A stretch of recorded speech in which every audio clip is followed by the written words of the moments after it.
is you interlock the two. Now stretch them right as Soccer. And the Quiet, please. In exactly 15 seconds, we'll be on the air.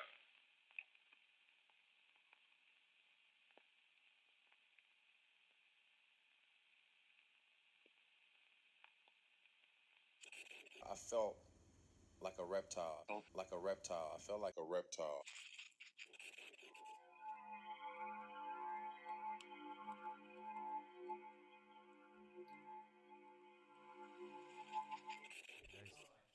Oh, that's it. It looks good. That might be it. That might be the. Oh no, that's not good. You do look like a 13-year-old girl that's got a period for the first time. Oh, is that right? Maybe that's the problem. Maybe I'm just realising I'm a 13-year-old girl. Are you on? I don't know. Is my mic on? Yeah. Your mic's Okay, on. You're carry not on. Just don't mind me. Just now. chat amongst yourselves. I'll have a nap. No, we're going to talk about the fights, aren't we? That's why I'm so wrecked, partly because we had BT Sport moved into my house this weekend, which was fun. So open Matt's up if you've not already watched it. We're going to be talking about the fights anyway in a much longer version. So, A fuckload of people watched it. Though. Loads I saw of it this people morning. watched it, yeah. Dropped the kids off. Got back and it was like 125,000. Is that right? What? I think the Connor one got something mad as well. And our war room, like we were saying, that Yeah. 100,000 views, boys. Well done. Thank you, everybody, that watched that. Yeah. It's very cool that we get these awesome numbers. So the fights were good. None of you all stayed up to watch them, did you? No. Was it just me? I'm still yet to catch up, to be fair. Oh, I've seen really? highlights. Okay. But Okay. I've obviously So what do you think of the main event result then? Huh? Well, You look gutted. I don't know because I've You not haven't watched watched it. What, you don't know the result? I know the result. knows the but result. I need to sit down. But he and doesn't watch know it. what That's his why- opinion and I do on want the to result watch is. it. That's why he's here today. He's come for the podcast so he finds out what happens. I know most of you have probably not watched it as well, and this is where you're hearing the results for the first time. That's how people like to consume their MMA now, through the Full Reptile Radio podcast. Just listen to this. haven't you? Yeah. What happened? Some shit, I don't know. Owen went to a chip shop and Mystery stubbed his toe, but I don't know about the fight. So put your hands up if you watched all the fights. Put your hands up if you watched the Fight Pass prelims. Put your hands up if you watched the prelims. Watch some of them. Put your hands up if you watched the main card. Main card. Okay. You're just... I've just got weird. just got weird hands. I didn't listen to the question. I watched Okay. the first two, and then went to The sleep. first two fights? Yeah. Okay. And then went to sleep. So let me pull the card. And then You got watched the the card last- there. I got the card. I don't remember the cards in order. I remember there was some awesome names on the card. Yeah, there One of the was. first two was Journey Newson, right? Knocked the kid out with a slip right hand. How cool is that name? Journey Newson. We had a Journey and a Chaos on the Chaos. card. Imagine them as babies, though. Yeah. They'd be like two ends of superhero scale, innit? Journey. Yeah. He's up This here. is Journey. Dressed fully in white with like a gold band across his eyes. Yeah. You're right, Journey. Yeah, cool, man. What about Yeah. Chaos? And he just sat there with like a black cape on. Not a chicken, not a small chicken, a cape. I never on. thought about Journey being a good name, but it's a pretty good name. I like it. Yeah. It's tricky though. When you're naming a kid, it's fucking hard, man. You know when you're looking at the kid and like someone's Chance. like, call Chance, it Journey. You're like, fuck off. I'm going to call it. It's Alan. Call it Destination. Yeah. Do you know what I mean? I always like the name River after River Phoenix. Yeah. I know a river though, and it was a Do girl you? instead of a boy. Yeah, it kind of didn't work. Yeah. There's a lot of good names out there that are unusual. You'd be surprised how many names are ruined when it comes to naming your own kid though, because your partner or whoever be like, what do you think about this name? You're like, oh no, I know her at school, she was a slag. Yeah. Just straight out the window. Straight out the window. Any X's as well. Oh, dude. It's Yeah, but just- how many times did you reply with that particular line when she was, how about this name? No, she was a slag. Libby didn't get named for 3 days. Is that right? That's how long it For took. 3 days? 3 days. Baby Oxley. So it took, what, 9 months and 3 days to Yeah. decide a name? Well, yeah, because Stacey at one point liked the name Lottie, and it just reminded me, just made me feel like I was to save up for a horse before she was even like one. Sounds like slang for a lottery ticket. As well. But also like, Lottie? Oh, in the manor, Yeah. Lottie's out, she's feeding the geese. It is I a mean, bit. fuck off. My kids aren't a Lottie. Yeah. So, yeah, Yeah. didn't- Lottie's short, though, innit, for Charlotte? Yeah. it could be. But the Lottie side is really posh. Charlotte's not so posh. No. Nice name. I know a couple of Charlottes. One of my very good friends' wives is called Charlotte. Yeah. Shout out to the There we Redhead go. Massive. It's a lovely name. Can't you say Shah for Charlotte as well?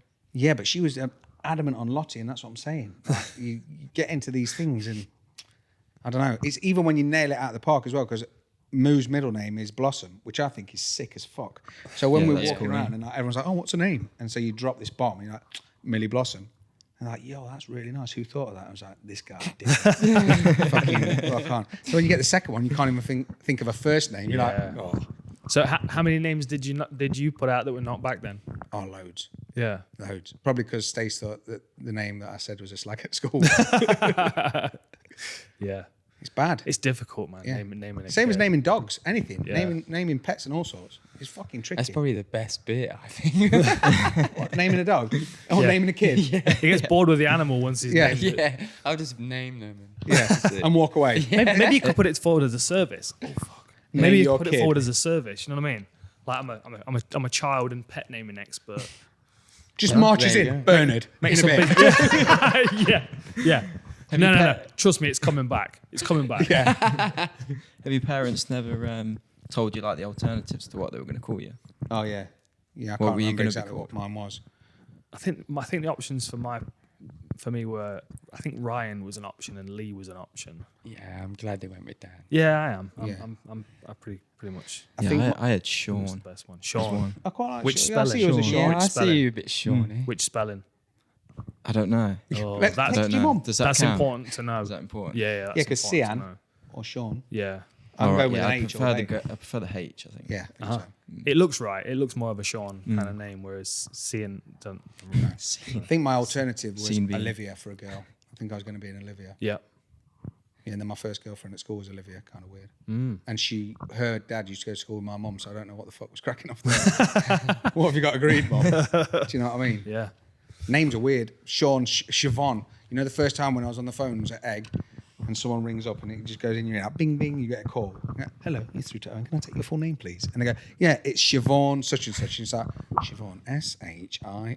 It ain't spelt like that. Sioban. S-I-O-B-H-N, something like that. Yeah. If I butchered it, I apologise. All Yeah. the Siobhans that Is are it listening. S-I-O? S-I-O-B. Yeah. You it's- fucking mad. It's Yeah. like you're playing Scrabble and run out of fucking letters. You're just like, Siobhan. Yeah. That's not how it works. Do you know what I mean? Yeah. Stacey's nan's always written my name G-W-A-I-N. G. Yeah, work that fucker out. Gwen. Glenn. Gwen. And every time I speak to her, I'm like, you do know my name's Owen, right? Yeah. You can spell Owen. Is it an Irish spelling? Yeah, where I it's think like so. H-O. And Yeah. Apparently mine's the Welsh spelling, and I got told for a long time that it meant warrior. Is that right? So I was like, fucking rock on, Ultimate Warrior. Started wearing shag bands around my arms with course you did. tassels, obviously. Yeah. Had the full face paint. Grew your hair out. Yeah, nice and long, shaking the ropes everywhere I went. Turns out it actually means little sheep. Not quite the same, is it? Owen does. Owen means little sheep. Yeah. Yeah. I like to think there's just one on the mountain now, just fucking busting chops. Do you know what I mean? Yeah.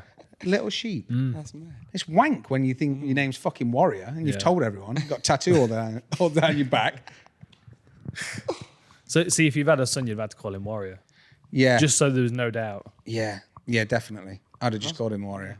Yeah. I And think then a I'd number have would had be a good. better son and called him Ultimate Warrior. A number, did you say? A number. I think a Yeah. number would be good. As a name? Yeah. Yeah. 6.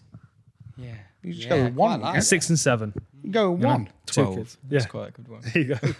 I Yeah. called Nine. In the comment section, what number would you choose? Yeah, what if number had would to- you have chosen? I'd be 9. 1,045. Yeah. Yeah. How many are going to say 24 because Kobe? Loads of people. Yeah. At least 24. At least 24.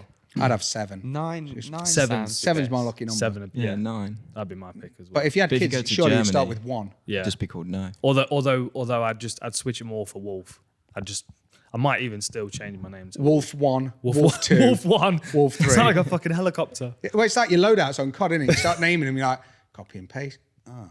2. Yeah. I actually went through and named a few of mine the other day. It can't, yeah, it's scary. Room sweeper got a giggle. You went real creative with yours. Mine was like MP5 and snipe. Because by the time I'm playing on a Friday, I'm like, Yeah. someone says it's got a sniper on I just remember. it. Yeah, I don't remember shit. And to be fair, all of mine are the same, just with a different secondary. Yeah. 'cause, yeah.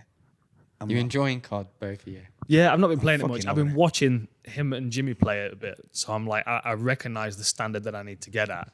Like Owen went through and like set all my thingies up for me. He's like, right, okay, you need this and this and this. And then like he was like, okay, let me just drop in a game and just show you. And it's just like, he's like sprinting from one place to another, just taking guys out, sliding on his knees like a fucking kid at a disco. It's ridiculous. We did go full disco knees. And then I'm on there, and it's, what was it, Shipment? Yeah. Where it's like 3 square meters, and there's fucking It's the size 200 of a people tennis in ball there. court, and it with Yeah. containers in it. Everyone's on fire and got 3 guns. I don't know what's going on. There were like fucking helicopters shooting at me and stuff. I'm like, We couldn't rationalise it that You did quick. pretty going good on with the here? shotgun though. Yeah, he went berserker. well, that's the thing. That's Yeah. the only solution for me. It's like, that's the room sweeper one. It's just berserker. It's a machine gun with a load of ammunition. Yeah. Not all about accuracy because everyone's fucking getting it. and the shotgun. But it was the change in your eyes that went from just trying to work out where the fuck whatever's coming from, and then he pressed triangle and it switched to a shotgun. He was like, what's that? That's your shotgun. And he just fucking ran into the middle. I was like, I can do this. I'm all right, lads. Yeah, no, you can fuck Respawn. I've got it. Sprint. Yeah. Just Grenades. icing dudes. And I was like, I can't do it. Yeah. With a shotgun, it kills me. But he just fucking ran off. That was Well, it. as someone that plays a lot of shooter games, I was quite impressed at how quickly he picked it up. Really? Yeah. Well, I nearly genuinely. failed my A levels for being so good at GoldenEye. Yeah. That was a good I missed a lot of my A levels for GoldenEye. Yeah, I failed mine for Red Alert, Command and Conquer. Oh, Do you remember dude. My favorite was Cossacks. that? Yeah, Age of Empires. mate. You know, I never played Age of Empires, but I didn't. think I would have liked it. That's my kind of Damn, thing. you I would. liked Cossacks was good because I could just like lose myself in a game for 3 hours. Like when I was supposed to be resting and I couldn't sleep, I'd put that on and the cheat was you open a chat window and you just keep typing money in. Yeah. So it just keeps filling your bank. Yeah. And I'm not like I've been playing Sid Meier's Civilizations because I've got that now on PlayStation, and that's just nice for chilling out. I don't want to deal with anybody. I can just do this. It's a nice steady pace, but I have to do it extremely methodically, and I have to build a fucking massive army. So there's no doubt. Yeah. There's just no doubt. Yeah. And with Cossacks, I was able to amass sort of like 10,000 horses, and then just go okay, and I'd target from one corner of the map to the other and kill everybody on your way. Yeah. and just fucking Take a stroll. just be a Mongol horde just tearing across the map, and I'd spend 3 minutes watching it while I eat a pot noodle.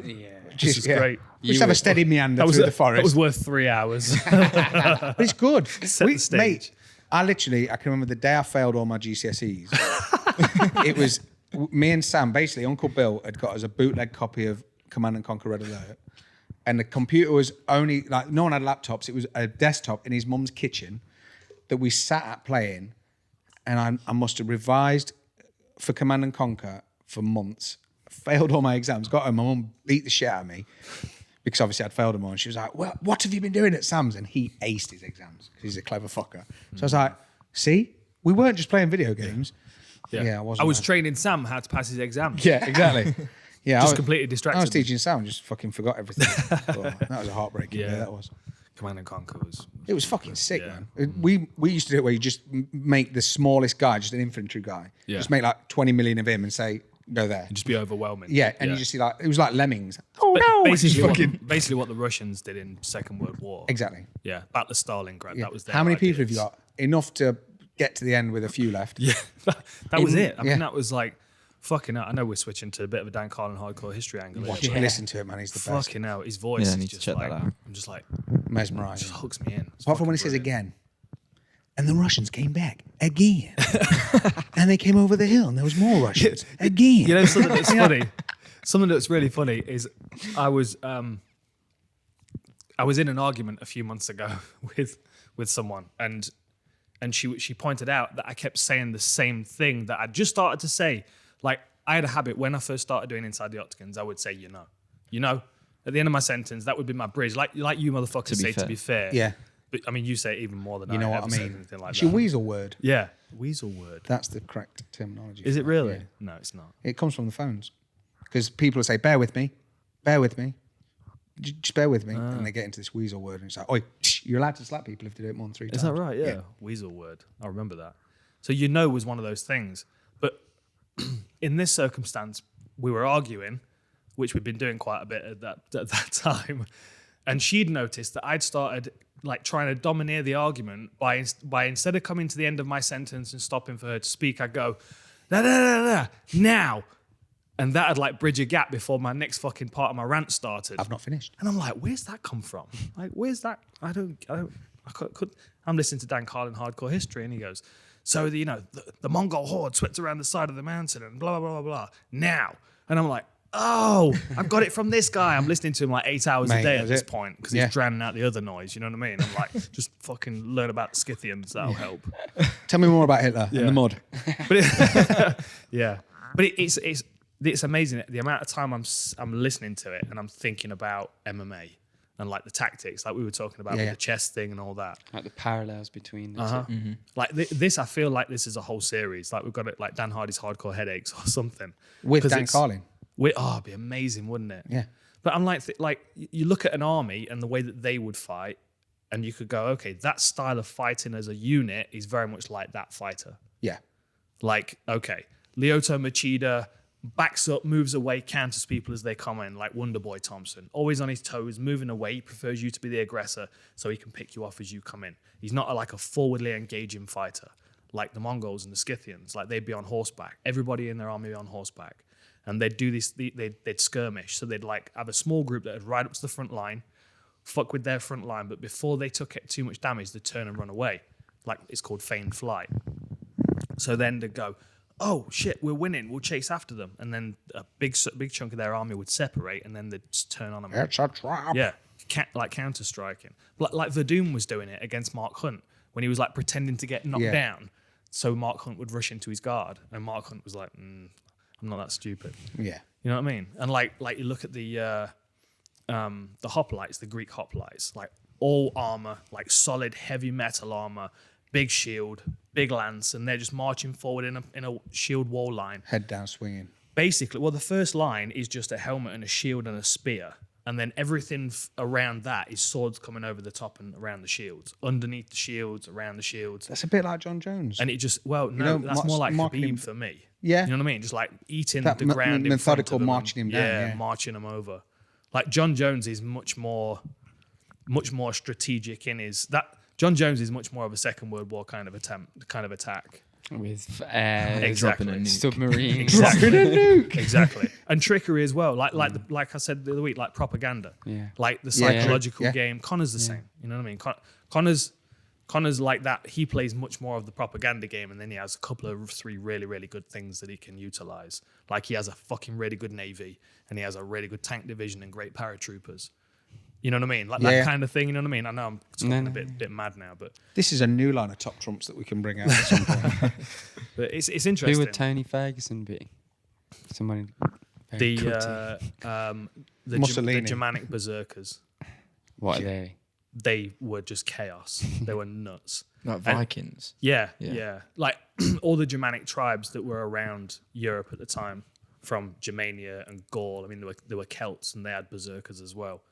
But they would, and I don't know. I think they would use mushrooms and alcohol. I think that was what they would use. Could you imagine them in Tony Ferguson Oakley's? Every single one of them. The simple solution, though, if you're against them, is just to put electrical cables across the battlefield. What happened to them? They all tripped up. And Fight them in the enemies. dark Yeah. over electrical cables.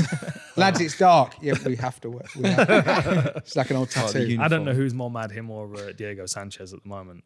Or people who still buy Oakley. Sanchez. Sanchez is legit. Like, Yeah. He's got another fight. mate, I follow him on Instagram just because it's like, Who's he fighting next? it's just mad. it It's a trip. Pereira? After we watched, Yes. Do you ever Michel follow people? Pereira. Yeah, Pereira. Pereira. Oh, he is. Yeah, Yeah, Sanchez. Yeah. But that's Yo. going to be mental, isn't it? I mean, Imagine. He's like a berserker. Yeah. Actually, you've got 2 berserkers against each other. That's the berserker. No, he's fight. like a kamikaze. Well, Who yeah, was the in his same last kind of fight. thing. Like the Yeah. berserkers Yeah, didn't before intend on he- coming out of the battle. Yeah. That's You know what I nuts. mean? That wasn't their intention. But the interesting thing about the kamikazes is most of them didn't want to be kamikazes. Yeah. You know what I mean? That was a position they were But I put bet in. Diego doesn't want to be crazy. Oh, he does at this point. Yeah, he's he's probably fully blind to it invested in now, his yeah. brand. He's lying the witch in the wardrobe all the way. Yeah. Yeah, he's Yeah.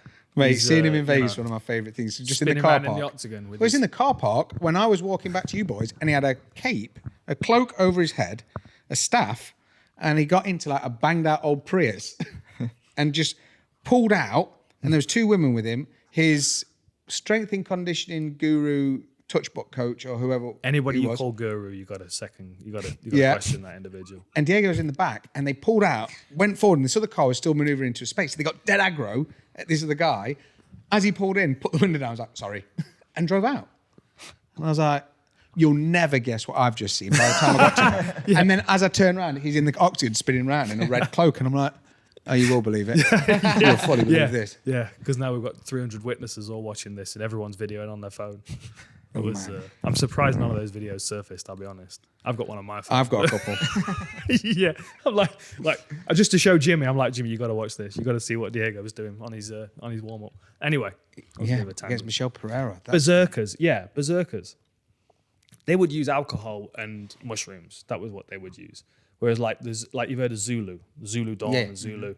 That was it was 125 British soldiers who absolutely had no business being there. So don't get me wrong. I'm in no way. I'm not justifying this. I'm in no way condoning the British Empire and what they did. Absolutely not. As much as I love the country. There were 125 British soldiers, and there was, I can't remember the number. It was thousands though. It was probably somewhere between 5,000 and 10,000 Zulus, maybe more. And they were running through the first line of gunfire. And if you can imagine how long it took for them to load guns, so they were only getting 50 shots out at a time, maybe. What's the Here British comes weather the rain. saying? British weather. Yeah, the windows were doing fuck all to keep the rain out yesterday. The guys at BT Sport were in here editing, and are you going to check, see if we can hear it? We'll have to add some ambient sound. Yeah, effects. nothing sounds nice. Does it? Just What about pitter- now? pitter-patter Should we in just the all be back. silent so you can fall asleep? It feels like you're in a caravan. The lads in a caravan. Did you hear fucking I saw your DC? DC's breakdown, and you're like, is DC in a car? Yeah. Do you but what? did It you sounded listen to like it. It did sound literally like it. sounded like the audio for Detail was done while he was driving. Maybe it was while he was getting his car. At one point, it was like, Every podcast that goes off. Yeah. Can you imagine? Every Every podcast that goes off. Maybe he was getting his car detailed at the time. Maybe that was. What if he went to a drive-through? Like, hello, DC. Can I take your order? Popeye's chicken. Yeah, I haven't watched it. Is it not? It's not good audio. It No. doesn't sound good, no. Well, I people have haven't been watched it complaining about either. our audio, which is why we've got different mics. I wasn't complaining about it because you could hear it, but I just thought it was weird that Okay. a show like Detail on ESPN would be recorded in DC's car on the way somewhere. Yeah. Where were you going, DC? Yeah, but no, I've done some stuff. I've done some voiceover stuff in the back Yeah. of a car before, didn't I? Outside of ATT that time. Oh yeah. But that's very different now. Yeah, that was you 'cause it could was hear the the quietest energy. place. That was because it was the quietest place. We had to Yeah. turn the air conditioning off while I was recording. That It was was with ridiculous. that wasn't with us, though, was it? That was with Someone else. Someone else, yeah. Just melted. That was with someone else. That was right before we probably started the creative, wasn't it? It was, yeah. That was when we filmed Masvidal. Yeah. After you Oh, walked the between man- two man- trains. yeah. That was when I was walking between two trains, yeah, tripping yeah, over yeah. bottles full of piss. Yeah. Yeah. While sparring was going off. I Yeah. was there, unfortunately. Yeah, I was annoyed. With about that. hypodermic I needles. was very annoyed about that. Anyway, we move on. We made it work, though, didn't we? We did. We did. We did. And that Masvidal thing's still getting few people numbers, like isn't it, Yeah, Exactly. it is, man. 500,000 reach the other day. Yeah, I'd be interested to know we need to figure out a way of getting more feedback on stuff on the channel. I know we've been getting feedback about the audio on this, which we're on, which is why we're using different mics today. Someone fault. suggested that the mics we were using are not supposed to be handheld, which we knew, but we were just, because they look cool. So we switched to an Elvis mic today. And Owen's got the Raptor mic, which is unnecessarily red. And then you've got two regular mics. So we'll see trying. if this audio works. Yeah. It works better. But yeah, the other stuff on the channel. So we've got the chasing status thing went up, which Yeah. is shit up. And the show was amazing. We'll be at the one, is it March 28th? March 28th, we're in Leicester, right? 21st, I think, because we. No, it's the week after UFC Is it? London. Did you see the comment that said Dan Yeah, I talks don't- about chasing status more than Joe Rogan talks about elk meat? Yeah. That was fucking brilliant. It's because I do listen to them a lot, though. Yeah, they're good. I've been listening And to they're you, proper sound guys as well. Yeah. Yeah. Yeah, they're really So there, you just encourage us to talk about it more. Joke's on you, dickhead. Yeah, so we're going there. I think we're going to take all the rough ass boys as well. I Dean think wants Truman to go. wants to go, and Yeah. He Yeah, okay. messaged me Yeah. saying, take me along next time. yeah, we will. Just as you Yeah, plus that'd one. be pretty cool, won't it? Like a little rough house Yeah, man. chasing There's not going to be much states. room on the That'd be stage, sick. though. I know. Just rammed like a school photo. I know, but it Who's was the that lot? fucking hardest stage on the whole tour. Yeah. It's kicking off. Jimmy's already in the crowd. Jimmy's in his gold Gym King jacket. 6 Silk. He'll have his 6 Silk gear, his Fosachi Gym King 6 Silk fucking tabard. We'll have to get him over on another podcast. Oh, man, we we'll talk have to about get him Jimmy enough, on. don't we? We have to get him over on another one. Man, when we had him last week, we made some chicken. And basically, Jimmy came over and we were sat just doing some ridiculous. stuff. It was nice. Right? So I made some chicken up. We took Jimmy to the co-op, made some chicken up, and I made it with like Nando's medium, which obviously isn't very hot. And I bought some of the sauce. So I made these pizzas, and Dan was doing whatever he was doing. So I was feeding me and Jimmy. So basically, I made it, passed it to him, and I put a bit of sauce on my thing. The next minute, we turned around and Jimmy's fucking sweating out red. And I looked, I was like, what the fuck, are you all right? He was like, hey, it's really hot. I was like, really? He was like, yeah, I don't normally put much sauce on, but because you put loads on, I thought I'd best put loads on as well. And I was like, what the fuck? Who thinks like that? Like, at what point you're like, how much sauce are you having? About this much? Oh, all right, pussy. Like, it was Nando's medium. It wasn't even like the black bottle. He should know as well the amount of time he spends at Nando's. That might be a good way for him to cut some weight next. Yeah, he did. Yeah, he dropped a few pounds while he sat there. Yeah. Sweating it and farting it out. He's hilarious. He's hilarious. We've not talked about the fights much, have we? Well, before we do that briefly, one of the things, because I was looking at some of the comments about people saying about us hating on Conor and John. And as much as I don't need to reply to everything, it was one of them where they were like, oh, why'd you hate on John Jones and Conor and blah, blah, blah. And I thought the problem is because they're so good at what they do consistently. There's only so many times that you can say, if it was a breakdown that was just this or that, then it's always going to be bad. Like when I was talking about what if Reyes smashes him, it was purely for the devil's advocate element because we know what's going to happen if he wins and we've seen him do it. So the fact, no one's getting hated on ever, but it was more a case that I think sometimes, even when you've done these a few times and the same fighter crops up and they're on that ascent, you're always interested more so in what the opponent brings to the table or what's going to happen. It's not like going, I wonder what John's going to do different. Is he going to try and incorporate shoulder barges because Conor did it? Or is he going to like these oblique kicks or whatever? We all know what John Jones is good at. And that's the thing. I think sometimes you have to look at the other side of things a bit harder just to try and work a way in. Yeah, And this is every why I was saying breakdown at is the, gonna be the same. thing at the start of Inside the Octagon about feeling more like a defense lawyer for the contender. Yes. Yeah.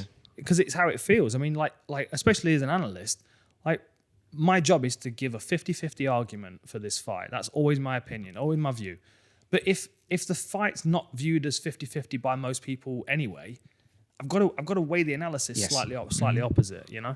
And when someone like John O'Connor is in... John Connor? John Connor? If you look at those two, it's always 80-20. Yeah. Yeah. Pretty always, much. Yeah. They're always a massive favourite. It's the same with Khabib. Like when we did the Khabib Poirier breakdown, like I saw a couple of comments in Inside the Octagon on that about, always hating on Khabib. It's like, no, all I'm trying to do is I'm trying to find ways that someone might possibly beat him because he's so fucking good. I don't need to justify why he's good. No. You already know that because you're tuning in. What do you want to do? Would you want to talk for 25 minutes about how good he is? That's not what this show's exactly about. the same the next time. Yeah, and the exactly. Next time. It's not what the show's about. Like and like to have a new opponent, I go, okay, what this guy's got that might work are these things. It's always a possibility. That's why I'm analysing what's already happened. I'm not trying to predict what's going to happen. Yeah. Well, you look... It's ridiculous. Yeah, it's Like the- analysing the The possibility. idea of like hating on a fighter is just such an alien concept to me. There are fighters I prefer watching more than others, but there's not a single fighter in the UFC that I hate. No. Never And that- has been. And that was the kind of thing I was looking at. Even Koscheck. I never hated Koscheck. I just thought it was silly. Matt Hughes. No, I didn't hate him as a fighter. I respected him as a champion. It was his decision making around his personal life and the things that he was doing outside that I didn't appreciate. You know what I mean? But I can't discredit him as a champion because he was excellent at what he did. That's the thing. And it's like, even when, like, if you watch back the War Room that you did last week for Reyes and Jones, you pretty much called the path to victory, which a lot of people would have agreed Reyes put into place and successfully used. Well, you see, the trick with that is I talk for long enough that I cover every eventuality. That's it. Yeah. Do you know what I mean? I'm offensive to enough people that I don't offend any one group. You can go back to any analysis that I've done and find something in that analysis that I was right about. Yeah. Just because it's just like, fucking, what's it called? Just scattergun Blanket, it. yeah. It's the same as my method on Call of Duty. Yeah.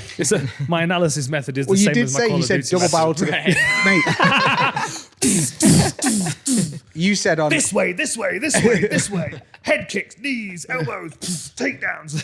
something will Let's go. work. Have all of it. You said on Inside the Octagon, you said it's like a double barrel to the face, and I was like, we've been playing too much COD because neither of the lads reacted. They were both like some Essex boys. That's exactly what it's like. Yeah. It's exactly like a double. That's whenever I think that there's one punch that always stands out to me. I know which one you're Go going on. to say. Luke Rockhold, Yoel Romero. Yeah, Mate. yeah, That was yeah. It filth. was like a shotgun to the face. Yeah. That was scary. because of the ways his legs reacted. It's like you got punched up top, dude. What are your legs doing? They were like having a full party on the floor. There was another one of them the weekend as well, which you might not have seen. It was Chaos Williams, Alex Morona. I saw it We on watched the it on the Inside gym again this morning. Yo. The Ngannou Overeem one though as well. Oh, that man. uppercut. The My God. yeah. And Gagey and Ngannou turned him into a stiff.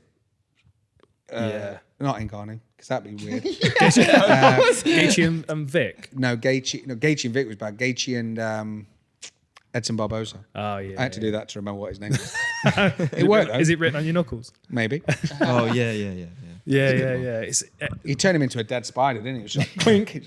but then there's a difference in feeling for me of a knockout between like that Ngannou Overeem one where his head 'Cause it's goes back heavyweight, like a fucking Pez dispenser. Yeah. Like that looked rough, but I was like, well, that makes sense why he's unconscious. Whereas the Rockhold one, he was already out. Yeah. And that just looked like it shut his body off. You know what I mean? That's like a fucking like a bolt gun. Like the beginning of As RoboCop. Masvidal says, beautiful violence. That was. It is Yeah. beautiful. It was a beautiful execution. That was. You remember the beginning of RoboCop where they all like stood a good over him shooting his execution legs of and it. arms off? Yeah. Bit like that. Yeah. No. This is like a put him out of his misery kind of execution. Oh, I know. That kept him in his misery for a Like long And time. then kiss him when he wakes up. yeah. Mate, that was amazing. Mwah. You know that was like, I feel like that wasn't even meant to be slightly like offensive. Oh, no, that was full No, respect. That's not what makes at all. it funny. Yeah. Absolutely respect. And Rocco's like, 100%. I The kiss thing him. is, though, Rockhold's forgot the last week of whatever's happened. So he's got no fucking idea what's happened. Yeah. And in his mind, the guy that he's been training to fight is now kissing him and telling him that he loves him. yeah. Mate, but Like- then Jan to do it as well, because that was like a shotgun at Vegas Yeah, when Jan that saw it. was. Oh, Cling. Yeah. You can tell Rockhold's like, there's something with his sexuality, isn't there? Because Is the mystery? Wait, when like this, so after he kissed him, he went, oh, he no? can't. He Makes it- can't take like affection, can he? And like even on. Do you remember he was on some show with DC, and DC was like, "Oh, I love you, Luke," and Luke just like kind of froze up, and he wouldn't say it back, and it was like Really? this really weird. Was he as moment. awkward as he was when he was sat next to Nate Diaz that time? Diaz was Yeah. like, fucking West Coast. I know exactly who I am and what I'm all about. And Rocco's like, what do I do with my hands? One day I'll be secure enough to come out with Philip Schofield. Oh man! Did you see what Oh, I did that by accident? It was funny, and Leon thought it was funny as well. But Leon- yeah. So we've just made a little short doc with Leon. You're addressing the camera for this specifically Leon just Edwards, to justify yourself. yeah. And I was sending him the link to the video just to make sure all the content in there he was okay with. He didn't want anything being in there. He didn't want it being in there. So I just cross-checked it with him. But I thought I pasted the link right. But I'm sure you've done it before. You've gone to like paste and it hasn't pasted.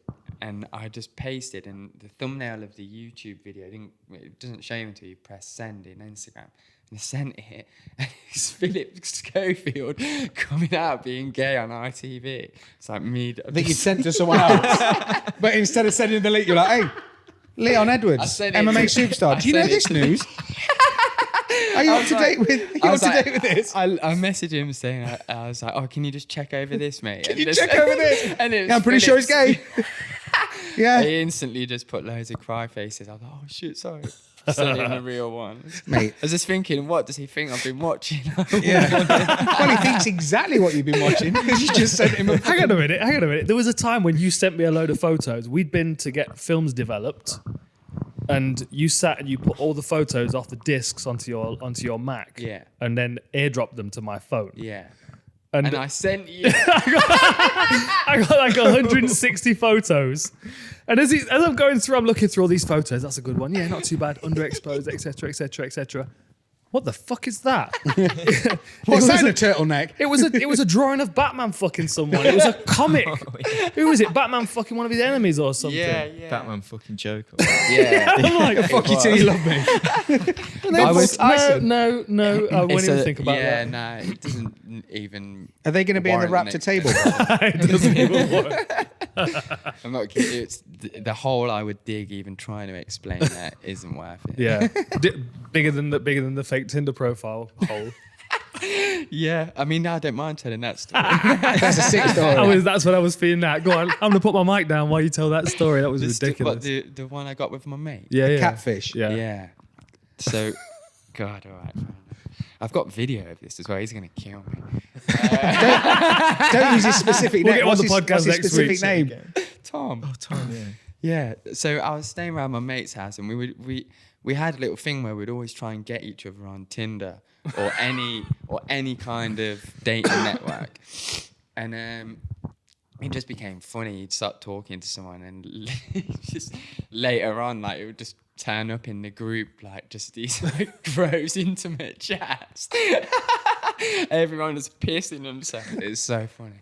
But I managed to get my mate Tom. And it wasn't even on Tinder, it was on a different dating app. And it would tell you how far away the other person was.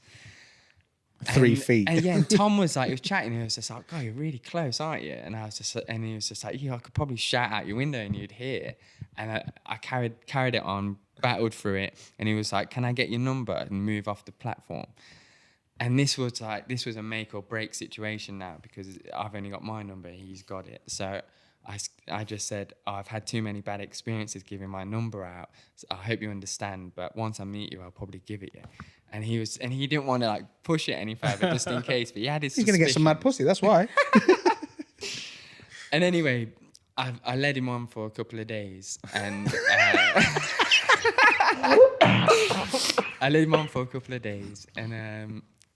and it came to the day I was leaving, and he waved me off, and because I was in London, I said, "All right, see you later, mate. He's going on his date.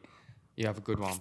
So I drove off, drove back while he had gone back up, went into the pub where I was supposed to meet him, and he was coming in, and he asked, and he said, "Oh, I'm inside." And I was just texting him saying, "I'll have a Corona." I'll have 4 Coronas, please. And he comes out, and I'm filming like, in a bush pretty much.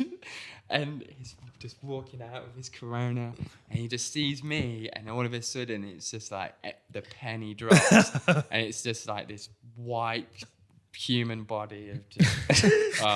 It was great. It was really Sexy lake sperm in the bush. It was more funny as well if you knew the guy. Did he throw the Corona at you? And that's how we got the coronavirus. No, he didn't. Yeah. He didn't actually. To be fair, he handled it well. He just sat down and he's like, "I can't believe you've got me." Dropped a Viagra 20 minutes ago. He's like, "Oh, no. Fucking hell. Sitting in the pub real uncomfortable. I should have worn my joggers." Oh shit! Yeah. I put some liquid Viagra in someone's protein drink at work once, and unfortunately for him, he was a lifeguard. Oh, dude. Yeah. That's- I mixed. Well, I had one of the girls at work had brought in. She had 2 sachets, and she brought them in. And I mixed the first sachet in with his beans in the morning, and he just thought they were shit beans that had not been cooked right, so he didn't eat them. But then the duty manager ate them instead. So I got 2 people at the same time. So the duty manager spends all day in his office sitting down behind his desk, of course. Happy days. But my poor old friend, he'd made a protein drink. And this was a bit of a long game as well. I got him with a few long games. The long games are the best. Yeah, I got him with a few long games. But this was one where I was like, fuck, like, he's not eating his breakfast, but he ain't got time to eat. Okay, so, we've got 10 minutes. We'll get a good quick workout. We'll get a good quick circuit in. I'll be like, look, run down to the gym when you got your 10-minute break. We'll do a quick weight circuit, because he was all about getting a pump, looking Gains, good bro. on poolside, you know what I mean? He was like, for the mums that are coming in. He used to do that. He's hilarious. We had so much fun. I'm not going to tell him his name, your name, but believe me, mate, I fucking very much appreciate you. I always think about you and have a good laugh. in the best kind of way, you know what I mean? The best kind of way. He was a legend. With you. No, he was a legend. Like he used to have a real long bike ride to work and back. But on the way to work, it was mostly downhill. It was on the way back that was a ball ache. So I'd fill his backpack up with stuff. I'd put like spoons and plates and pots and, you know, all kinds, anything that would weigh his backpack Them down. rubber swimming bricks. Yes, 100% them. Yeah, lost property shoes, that was a good one. Lost property, just one? No, just any shoe, anything that came in. They always went in his bag. So he wouldn't realise until he got home and he fucking cycled up this hill with it. I glued his shoes to the roof once. That was a good one. I used to get in with these kind of things like there'd be a toolkit or whatever was going on. I'd have a socket set. And this was one particular one I remember clearly. And I was just holding this socket set and I'm like, I bet you couldn't hit that light with that socket. And he was like, what, that light down there? Like that glass lampshade? I could fucking hit that with this. Like it was those kind of things I could just trick him with. Like challenge him to do it and he smashed things straight away. But yeah, so I got him to come down to the gym. We did a little weights workout. Got a bit of a pump on. He's like, I better get back on. I'm on poolside. I'm like, I'm making a protein drink. Do you want one? There we go. You don't need to stay with me. Strawberry protein drink. Yeah, it will cover any horrendous taste. So I mixed him up a protein drink and he sat on poolside chugging it and then stayed on poolside for 4 hours. 7 people drowned that day. 7 people. I bet he had a float he could have used as well. Yeah. Grab on, girls. There's no room. Oh, we had some laughs, man. We had some laughs.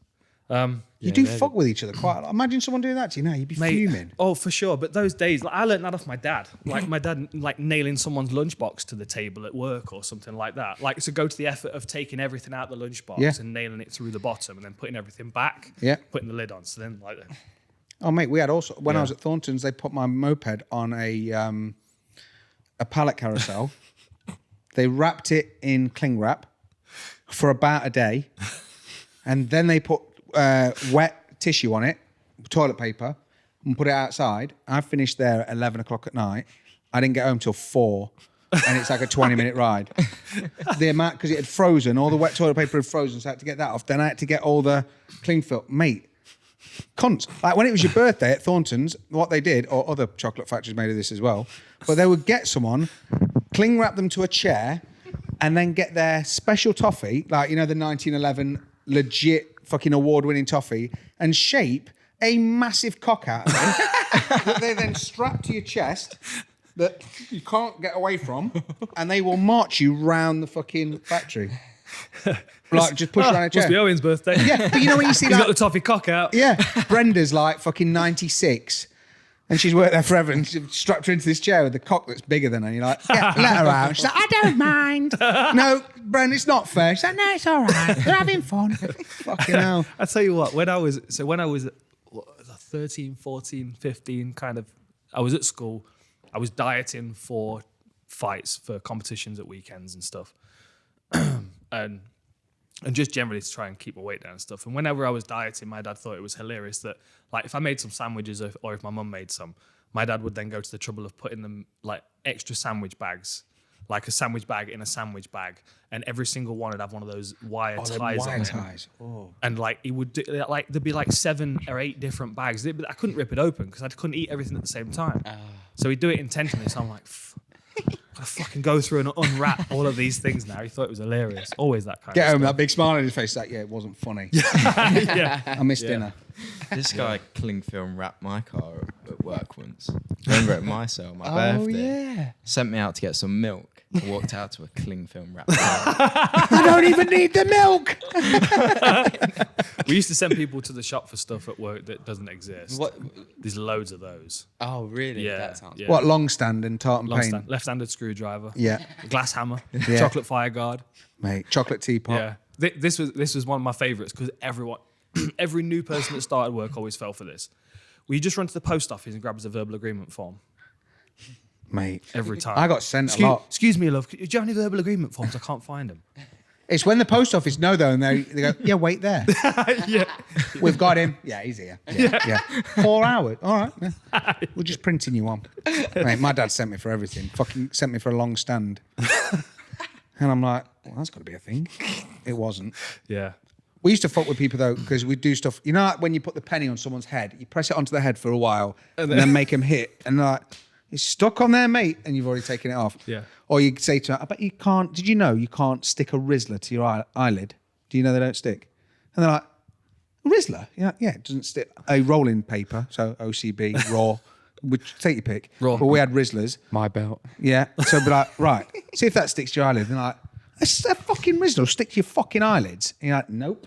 So then they've got them on both sides. Like, look, it's sticking. And they're flapping these Rizzlers and you just light it as quick as you can because Rizzlers fucking take quick. You're like, the amount of fucking eyebrows we've done. And like someone sat there in the corner dead quiet with no eyebrows and someone else will come in like, shut up.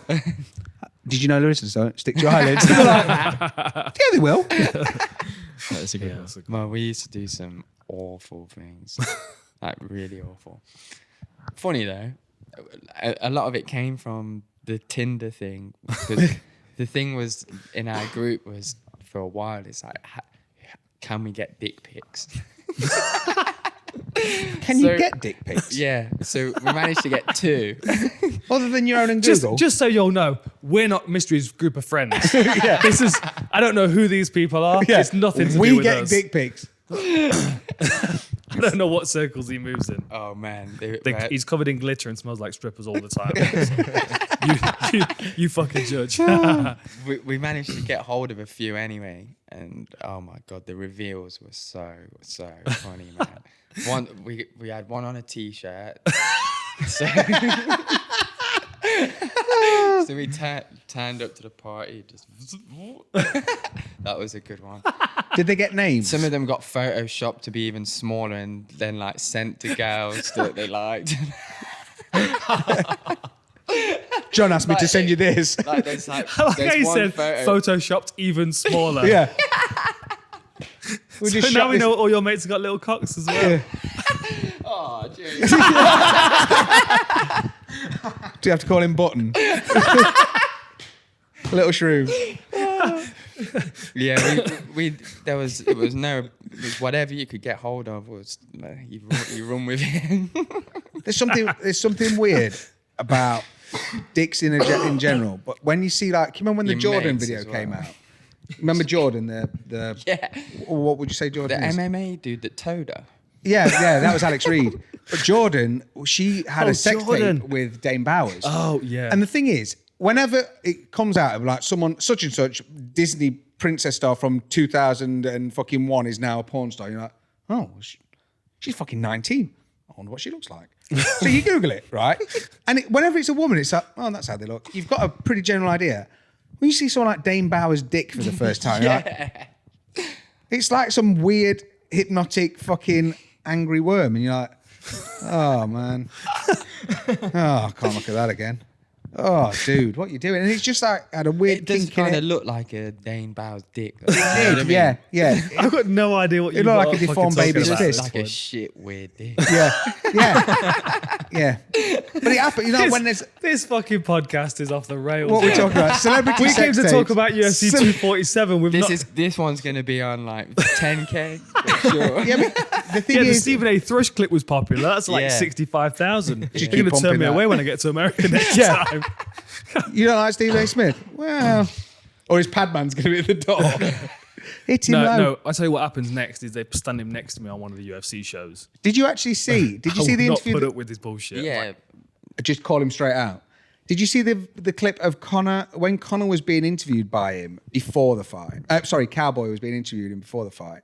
well, I didn't see it. He's almost yawning. Cowboy. Is. Yeah, Cowboy's like sort of talking, and Stephen A. Smith hit him with a question. He's like, So what is MMA then? honestly, yeah. What is there anything that's illegal? Like they're the kind of questions Yeah. I expect from. What, this that fucking cockfighting? Yeah. Yep, cockfighting. That's exactly just what like it is. that. All you have to do 10 is years bite ago. them and eye gouge them. Oh, Yeah. okay. Yeah, we use a cage to keep the fighters inside because they're all fucking psychos. Yeah. Exhibit A. I'm Rich sure Franklin. that's what people think Yeah. when it comes to cage fighting. Like what? So well, they'll climb out. Like it's not Yeah. to contain anybody. How mad are they? Like- I wish I could work out how to get out of this and kill you all. Yeah, I mean this guy that's trying to fight me, but I'd rather fight someone in the crowd. Like it's just a weird. It's nonsense. Yeah, it was so strange. It was the first time I went to the and the Guardian have just put out a good video on masculinity. Like they're moving in the right direction now. But the first time I went to the Guardian offices, it was like a trial. I was literally, and I was warned on the way down there as well, because we'd had a tragedy in MMA on like a unregulated show, and something had happened. Connor's friend, that one. Yes, yeah. And I was on my way down to London to meet, like pretty much, on the Monday after that had happened on the Saturday night. Yeah. And unfortunately, it was like I was going down there to go like, Guardian, hi, I'm here to answer your questions about MMA. The UFC's growing massively. Every other newspaper is getting involved. If you're interested, I can answer any questions, concerns you've got, which is kind of what the UFC like to use me for in various different ways. But on the way down there, obviously, this had already happened. And I got a message, and they were like, the message was basically like, just, be ready. Be ready. I'm like, fuck. And the boxing editor always had it in for MMA anyway, because they always feel like this weird threat, like MMA is going to replace boxing in some way. Which in actuality, if people enjoy face punching, it doesn't matter what the gloves look like or whether they're wearing shoes or not. You know what I mean? People like punching in the face. You like punching in the face. It was a weird, but I knew I was going down there to kind of have a battle with him and maybe some of his colleagues, but it was literally like a room full of people, and I'm like, and I felt like I was sat on one of those like kids chairs, Parents' evening chair. yeah, parents' evening chair, Yeah. like that one there. I've got a wooden one because you didn't steal me one from parents' evening. I'm going tonight. Tomorrow. I'm there It tomorrow. worked perfectly there. Well, my hip's gonna crack. It worked perfectly here, would it? If you don't know what a small chair looks like, Weird. this is the one we have. This is. I don't have a dining room table, you see. So I made the most of it. No, because you make it look normal size. You need a leg up. Imagine. Imagine you at a parents' evening. So I go, go on then. So I literally Imagine felt Greg Hardy sat on there while you interview him. We'll do that next time. It's worth taking. You and It's Greg worth Hardy taking. being interviewed for parents' evening with your adopted son Wolf. I like it. I like it. Yeah. So I'm sitting at the Guardian offices, and it was like it just felt like a trial. Felt like everyone was like around me, and they're going, yeah, but what about this? What about this? What about this? And it's just like shit's exhausting. It was like it was so many weird concepts around the sport when it first started out, and that's I think I've said it before. That's probably why I feel like I'm prepared for the job that I do now, because when I was fighting for the title, no one was asking me about the fight. No, you're constantly justifying your profession. That's exactly what it was. But how quickly were those questions outdated when you look at how far it's come and how fast? But it's when you get, even now people will say to me, because I'll explain to them about MMA, and they ask questions from 1994, and you're like, where the fuck have you been, my dude? Like, It is just weird. Look into it a little bit, because the problem is, majority of people have got an instant opinion, which doesn't happen that often, that they are then so passionate about with stuff. But MMA seems to do that to people. Yeah. And everyone I interact with, I force it on them in one way or another to the point where they'll watch it. Otherwise, they're not part of my life. So it just happens. But the thing is, it's like once they see it and then they understand it, and that the Ultimate Fighter was always a really good one for it, because it humanized characters, and we had a lot of big characters in season one, like Chris Lieben and Forrest. Spritzing on the bed. Yeah, and exactly. So to be able to go through a journey with those people and then pick one you liked and then see them do something, it was almost like it was as close to Dancing with the Stars or Love Island that you're going to get, that your missus might sit and watch it with you. It was familiar because it was reality TV, and everyone was into Big Brother at the time. You know what I mean? And it Watching worked people really sleep. well. But to try and answer a question now from 94, 95, you're like, man. just watch one fucking We fight. still get them though. Yeah, that's They what I'm still saying. happen. It's still, That's what I'm saying. But at the same time, it's a lot less now, and like newspapers are getting involved. But yeah, we've got the internet now, boys. We can say what we like now on the internet, and we can do what we like. And we're not dangerous, isn't it? bound to any of these weird like structures that they have in TV and media and all that kind of stuff. Yeah, that's the best thing. Do you reckon we've got Joe Gives Rogan to everyone thank a for that? platform, voice Yeah. your opinion. That's it.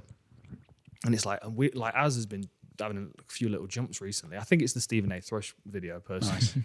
I think because we've jumped up a few subscribers recently. It did make me smile though. It went from someone I had don't know, put. I think the podcast went up because of Oh yeah, that, for 100%, sure. yeah. Yeah. No, I mean I'm just talking about the subscribers on the channels jumped Yeah. up. But I just think people are looking elsewhere for ways to watch stuff now. Mm-hmm. So that's why this is going back to something I mentioned earlier. But it'd be interesting to get some feedback from the viewers to see what more of the stuff that they would like to see. Yeah. Like we're having a debate today about Thailand or Vegas for the next couple of weeks. You know, which one would be better? You know what I mean? Like they're questions we can often put to the fans as well. If we That get is a stuck. good point. Yeah. Would you rather see Tyson Fury, Wilder content, or would you rather see Thailand Muay Thai content? Yeah. Yeah. Plus- The thing with Thailand, we've not got any particular fighters out there that want us to come and see him. Oh, Yeah. Haggerty, go and see Haggerty. I've Go and see John. spoke to him. Yeah, I've spoken to I've him. touched base with him. I said we would call in. Give this guy a follow, because he fights for ONE FC, and he is without a doubt one of the best Thai boxers around at the moment. Without a doubt, his style. Jonathan Haggerty. He's at 91.2 thousand followers on Instagram, and he's trying to get over 100. But there are so many good clips of this guy fighting, and he's got such a Deckers style. Like he's just fucking coming for you no matter what. You know what I mean? Everything he throws, he's just mean. He fights in MMA gloves as well, Muay Thai, which is very, very slick. Savage. Wicked elbows as well. J Haggerty _ JHAGGERTY_ The General. The General. Is that his nickname? Yeah, he looks a bit like That's not on Dolph his Lundgren's Instagram. love child. In the best way. We can put a link in the Yeah, description there we go. anyway. Make to it easier for his you. account. Do we need Yeah. to point somewhere for that? He's very good. We're going to be He's very, very yeah. I'm enjoying we're gonna- doing I all wanna- these I wanna- documentaries. Yeah. Yeah. It'd It'd be cool to get a sponsor for some of these fight documentaries. So if there's anyone out there that Someone like interesting. Guinness or Costa. it would, we've got, Costa would be a good we're going to sponsor. do. You fucking think they would sponsor me the amount of coffee cups left around here? We're just building a small fort for Mystery to live in. Where's Mystery? He's in his Costa house. Yeah. Yeah. What If I'm- we can find a spot in the summer, we can call it Costa del Sol. Hey, Costa del Sol Mysteries. I'm going to do a competition as well, so I may as well do it now, for an exclusive Full Reptile radio shirt. Oh. Because all I'm thinking is, at the minute, What, just the one? I ain't got one of them. well, no, exactly, that's why it'd be exclusive. Well, fuck me.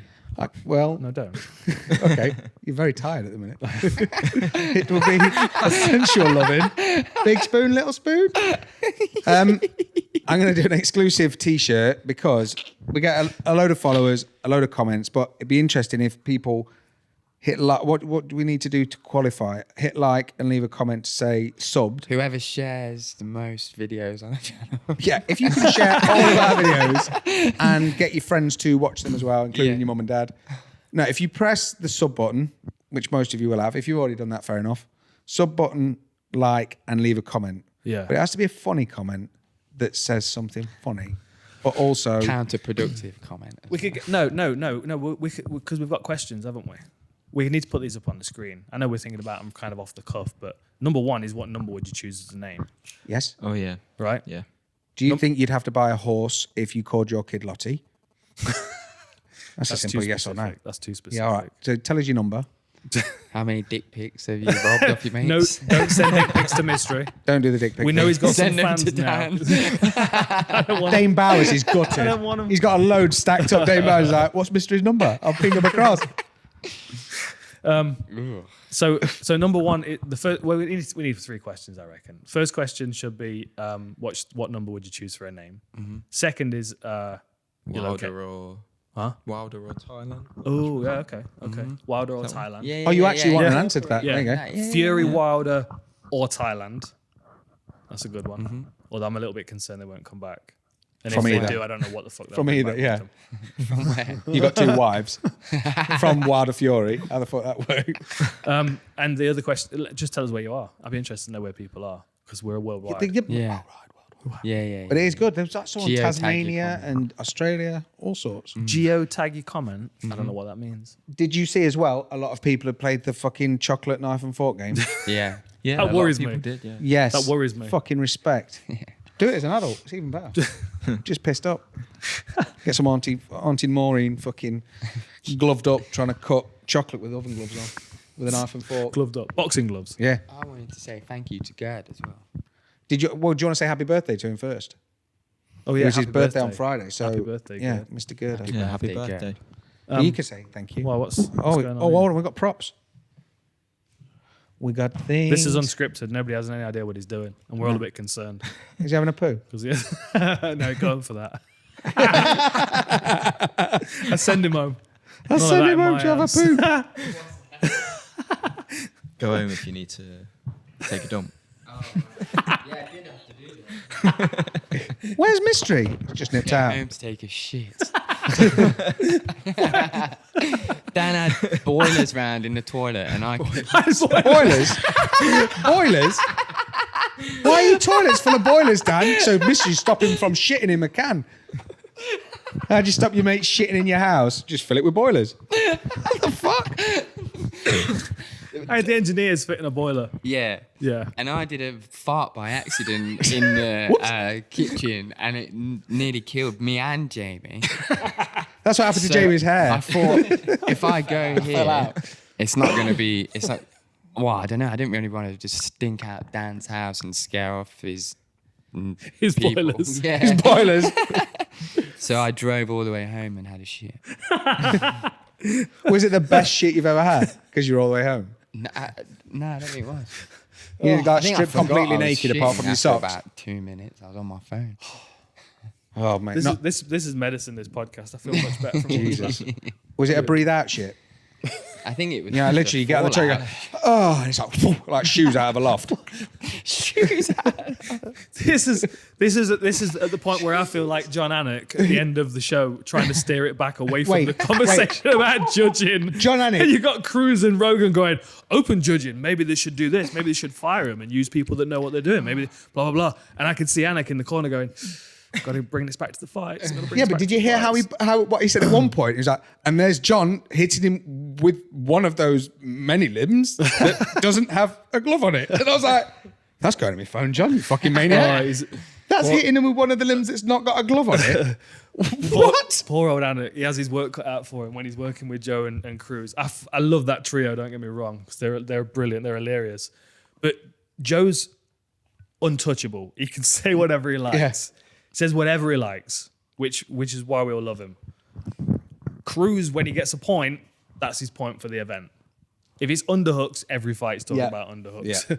From the second fight of the night, it was about scoring, so every fight of the night was talked about scoring. It was very heavy on judges. Yeah, it was. I mean, they were doing a terrible job. They were. Yeah. Like Andre Ewell, all 3 rounds scoring to him. He was winded 2 rounds. Mate. And that for me is a knockdown. If you don't recognize that guy's seriously hurt, that's as bad as a concussion. Yeah. That changes you for the whole fight. So like a good body shot, like when you saw Derek Lewis up against the fence. Yeah.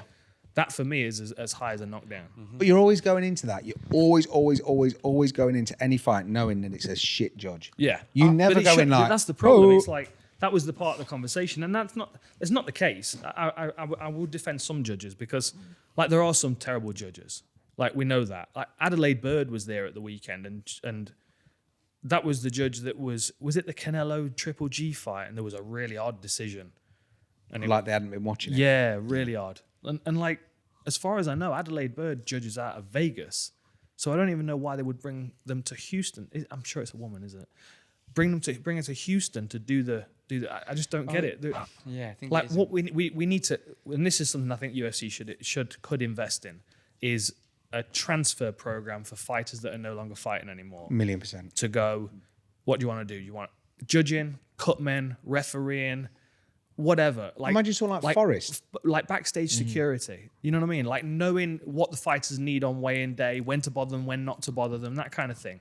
Like those sensitivities, it's very rare that you get someone in someone that's not been there. The thing is, if you're in any other sport like the Premier League, those things are like very, very important. Yeah. You know what I mean? Yeah. They'll work around everything possible for you. Yeah. In every single way. That's it. And it should be the same for all athletes. It just seems like such an afterthought. It's just like, we need 3 people to think what they think. Should we get someone that knows about it? No. What about Dave's nana? She's trustworthy. Yeah, get her. Yeah. What about remember Cecil Peoples? Oh man. Mate, he was old as shit, like white dog shit old. You know what I mean? And you're like, we'll get He Cecil did in that it. thing when he was starting fights as well. Hang on. It's like, all right, it was like, you remember when wrestling figures first came out and they had no movement? And then the next wave of wrestling figures, you like pushed his shoulder down and he was like, Yeah. that was Cecil Peoples starting a fight. And fight. Yeah. Marching after him. I won't mention his name because he's still very much involved in judging now.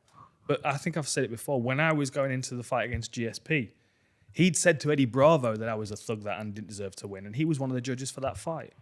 And he said that before, like a week before the fight. Eddie messaged me. He was like, "Just so you know, I'd request a different judge." He said that before the fight. Not and to add this pressure. But the thing, and that's the other thing as well is like he's old as shit as well, and he fucking leaves a trail of dust everywhere he goes. The stupid old bastard. But it's like, honestly, he's a crusty motherfucker. He don't belong. Dust. He shouldn't be like. He shouldn't be anywhere near an octagon. His opinion is irrelevant to mixed martial arts. And I won't say his name. But he was one of the knows judges in the GSP fight. Yeah, he was. Let's use a process. Not that made any difference. Like, I didn't expect to fucking win by decision. Of course not. Like, GSP is the master of controlling the fight. But like, to go in there and you're going, right, okay, well, I'm fighting the best fighter on the planet right now, but I'm also up against one of the judges as well. Yeah. You just don't need that narrative in your head as a fighter. I mean, it didn't bother me, but it would bother other people. And so like those, but like, if you switch that old motherfucker with a fighter, if he was a fighter, even if I was judging Josh Koscheck or Matt Hughes or whoever I've had friction with in the past, I would still give him a judge fair them shake. based on what they're doing in there. Yeah. You know? Yeah, I've seen firsthand anyway. Yeah. Like you know, and like it's because it's subjective. Like, there's no point in giving someone a win if they don't deserve it, because there's no value in that. They're not gonna gain anything from it. And I'm not focused on the money anyway, so that doesn't come into my decision making. But like even in that circumstance, even if it was a fighter that didn't like another fighter that they were judging on, I would say almost all fighters would have the presence of mind to go, you know what, that is as a martial artist doing his job, I'm going to judge him fairly. Exactly. You know? But there's enough people out there. Back in the day, the camps were a much bigger thing. Like, you wouldn't be able to have Ken Shamrock judging when it's a Lion's Den fight. Before, like now, it's a lot more. You've got such a wealth, even like Rich Franklin or someone like that, or Randy or whoever, that aren't necessarily invested, but have got a brilliant mind for the game and can watch. Because the amount of times you can watch and break something down, you're seeing something that no one else is seeing. But imagine what you know, and then giving that to someone that's not even a fan. You're giving that to someone that's like an official in some way, shape, or form, because they've taken that exam to say, well, I'm official now. The majority of fans will know more. Yeah. And it doesn't, like you say, it's hard. If you see someone get dominated to then go, he lost, you're like, you just look like a dickhead. You're not going to do it anymore. Yeah. Do you know what I mean? The thing is, with, and I've met loads and loads of people that work for athletic commissions around the US. And there are some really cool people. Some really cool people. There's a guy called Tom who was a canine police officer in Vegas. And like, he would walk the fighters out, he would work backstage, and he would always apply for the events because he wanted to be there. Wanted to look after the fighters. Forrest, it was Forrest, Stephen Bonner, Frank Mir, and myself when we did the dog thing. That was set up through Tom. And there are some people that genuinely love to be there. But then there are a load of fucking jobs with there that have got a job because their mate's like, now you've retired from the electric board, you want to get yourself a job with the commission, you know? It's like they give you £600 for a Saturday night. You just stand around and watch a boxing match. It's, you know, it's easy to do.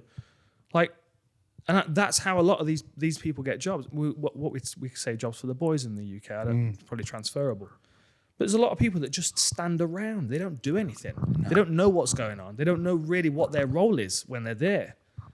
You know, so they just basically stealing oxygen from the rest of us. They're in the way. Yeah. But it's just get them out of there. It's an overlooked thing. You know, get them out of there. Give that paycheck to someone that wants to be there. That knows. Same thing with media. Like, when you're a fighter and you've got people coming up to you and they're asking you questions, and you're like, you don't even watch MMA. You don't even watch MMA. How are you in the building? There are so many people here. Be a bit of a fan, fine, you know, but be excited. Like when you boys went to media day the first time, and there's like 12 fighters there, you can speak to any of them. Yeah. Like, you were fucking buzzing, right? You had questions, right? Still am. But that doesn't change. Yeah, that doesn't change because you're interested. Every time. Did you see that one with? It's like, yeah. Did you see Reyes? Did you see the woman who hit Reyes? Went full Spanish, and he went, I can't really speak Spanish. Sorry, I can't really speak Spanish. And she was like, do you want to try? And he was like, are you fucking serious? No, I don't want to try. And she's like, a little bit. And he was like, what? And she's like, are you at the basic level? And he's like, what? And she carried on speaking to him in Spanish, and he was like, can we?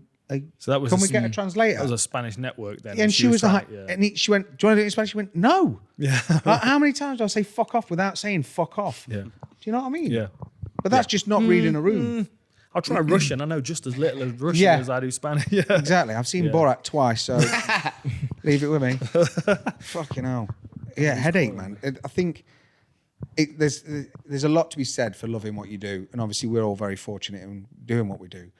But the problem is, even when I didn't do this, I did whatever I did to the best of my ability.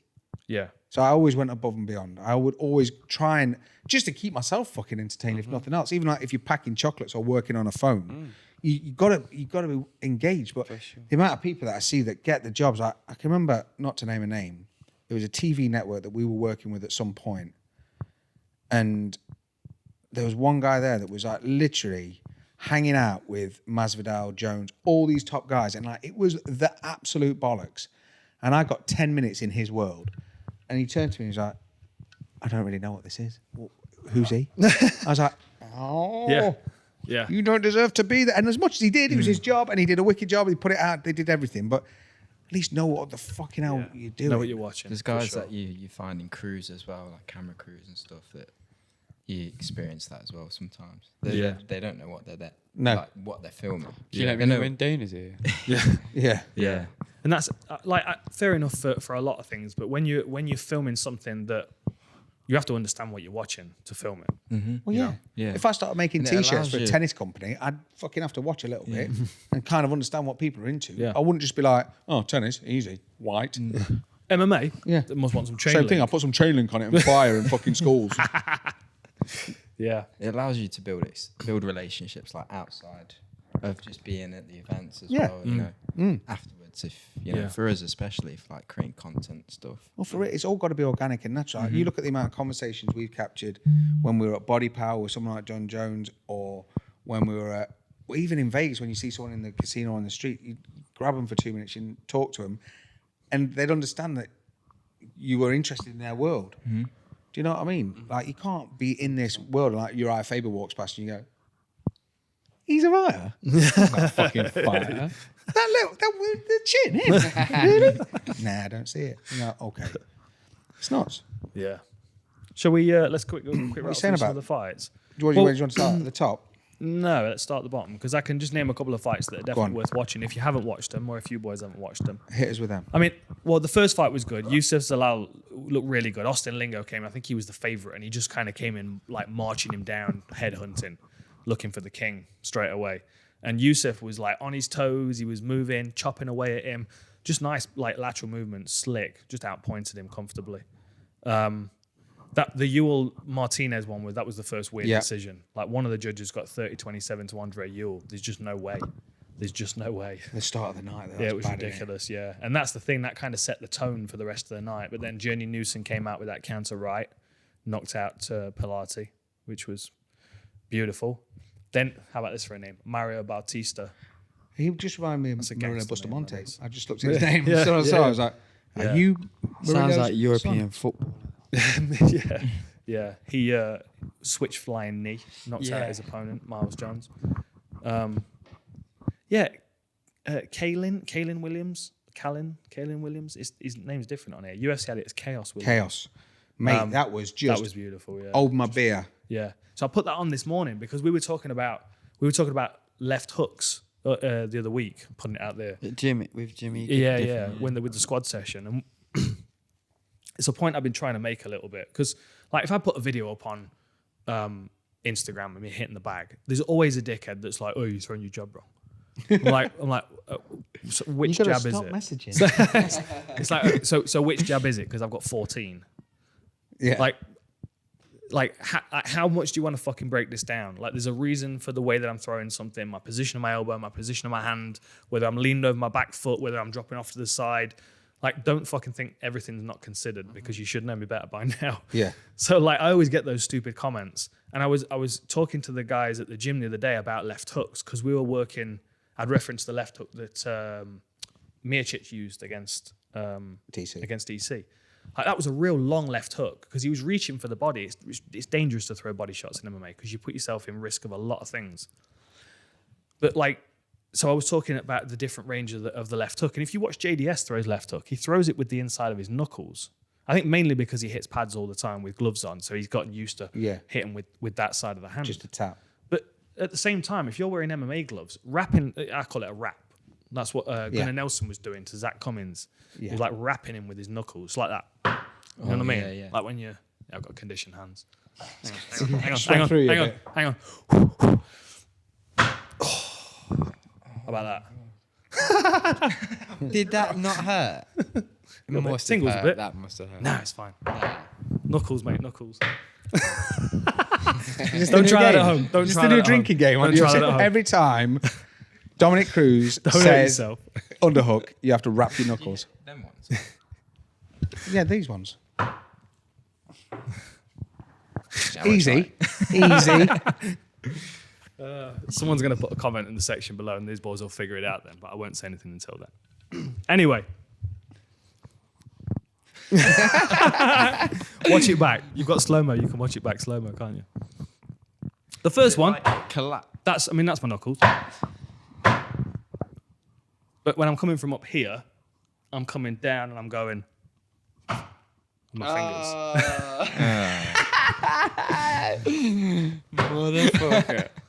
That's a good one. Have you ever seen That it? stings even more. Yeah, don't hurt yourself. Have you seen the invisible thread that you can put on your lip? No, he knows the invisible cock in his mouth. That's it. All right, Jesus. What? That was a bit violent. I always forget when we start recording this. My parents watch it. I'm sorry. I'm so sorry, Mum. Yeah, you have said Really cock am. twice. I really am. Something- I have got a Beatrix Potter coin for you though, so that will even us out. You know. She's going to put them in between the Something knuckles and hit them. She is. Why is Elaine windmilling? Oh, she's got the Beatrix Potter coins. Yeah, they're 50p's. They've got edges. We were talking through the card, weren't we? We were. We started it. Majority of the podcast were like, oh. Got to Yeah, with chaos. Lewis. We're, Oh, yeah, no, yeah, Chaos, no, sorry. no. We're talking about punches. I got so much shit for fucking losing my train of thought on the War Room. Did you? I didn't see you? anything Mate, about I that. No. All the I comments was are about, expect- is it CTA or is he cooked? Oh, Like those right. kind of comments. Yeah. But, I mean, I Yeah, but don't you're know. just rattling this shit off it's like, definitely it's like CTA. 15 minutes Definitely. of just rattling shit. I sat here last time when you did it. I was like, how long was that? It was like 10 minutes of just, this is how he wins, this is how he wins. I don't think. And that was the but streamline the thing version. is, though, it's just people are going to comment on it because nobody does anything like what we're doing like that. So it's Yeah. expected, ain't it? Some They people overlook all the other shit I do remember. Yeah. Yeah. Anyway, Fuck you. what we're talking Left about. hook. Left hooks. Yeah. You're welcome. So I was just, that was why I was showing that today, because it was such a long left hook. But not every punch is going to be a knockout punch. Like I would say maybe 5% of the punches that I would throw are intended to knock somebody out. All the rest of them are finding ways through the guard, exposing a weakness to draw their attention away from what I'm actually attacking. You know, there's loads and loads of different reasons to throw punches. So that left hook wasn't the end of the fight, but it was the beginning of the end of the fight. He didn't need knockout power in the punch. What he needed is to have Morono's eyes spinning so he could chase him down to the fences and get the uppercut to finish. It's when he was down, when his head was down, he sort of cuffed him with that left. That was one of those shotgun. That was one of those shotgun. It was switch 'em sawn off. Yeah, Jesus. I like one of them. That was my Markham knockout. You got Yes. one of them. Yeah. One punch, two. Is That was that the not Overeem, Rosenstruck against it just glanced. Orlovsky. yeah. Orlovsky as he was coming in. There was another. Was it Miocic against Orlovsky as well? That TKO from standing. Yeah. A lot of Orlovsky's just is like the punched him wind into the that's coming in the canvas. first place is sort of semi-knocking him out. Bless him. He has some good fights though. I do love the guy. Yeah, he's fucking brilliant. Lauren Murphy, awesome. Like fair play to you. Like outskilled in the first round quite clearly. Andrea Lee was just on top of her, just lighting her up. Every time she was stepping in, she was catching her. But just that tenacity, that grind, got her the split decision.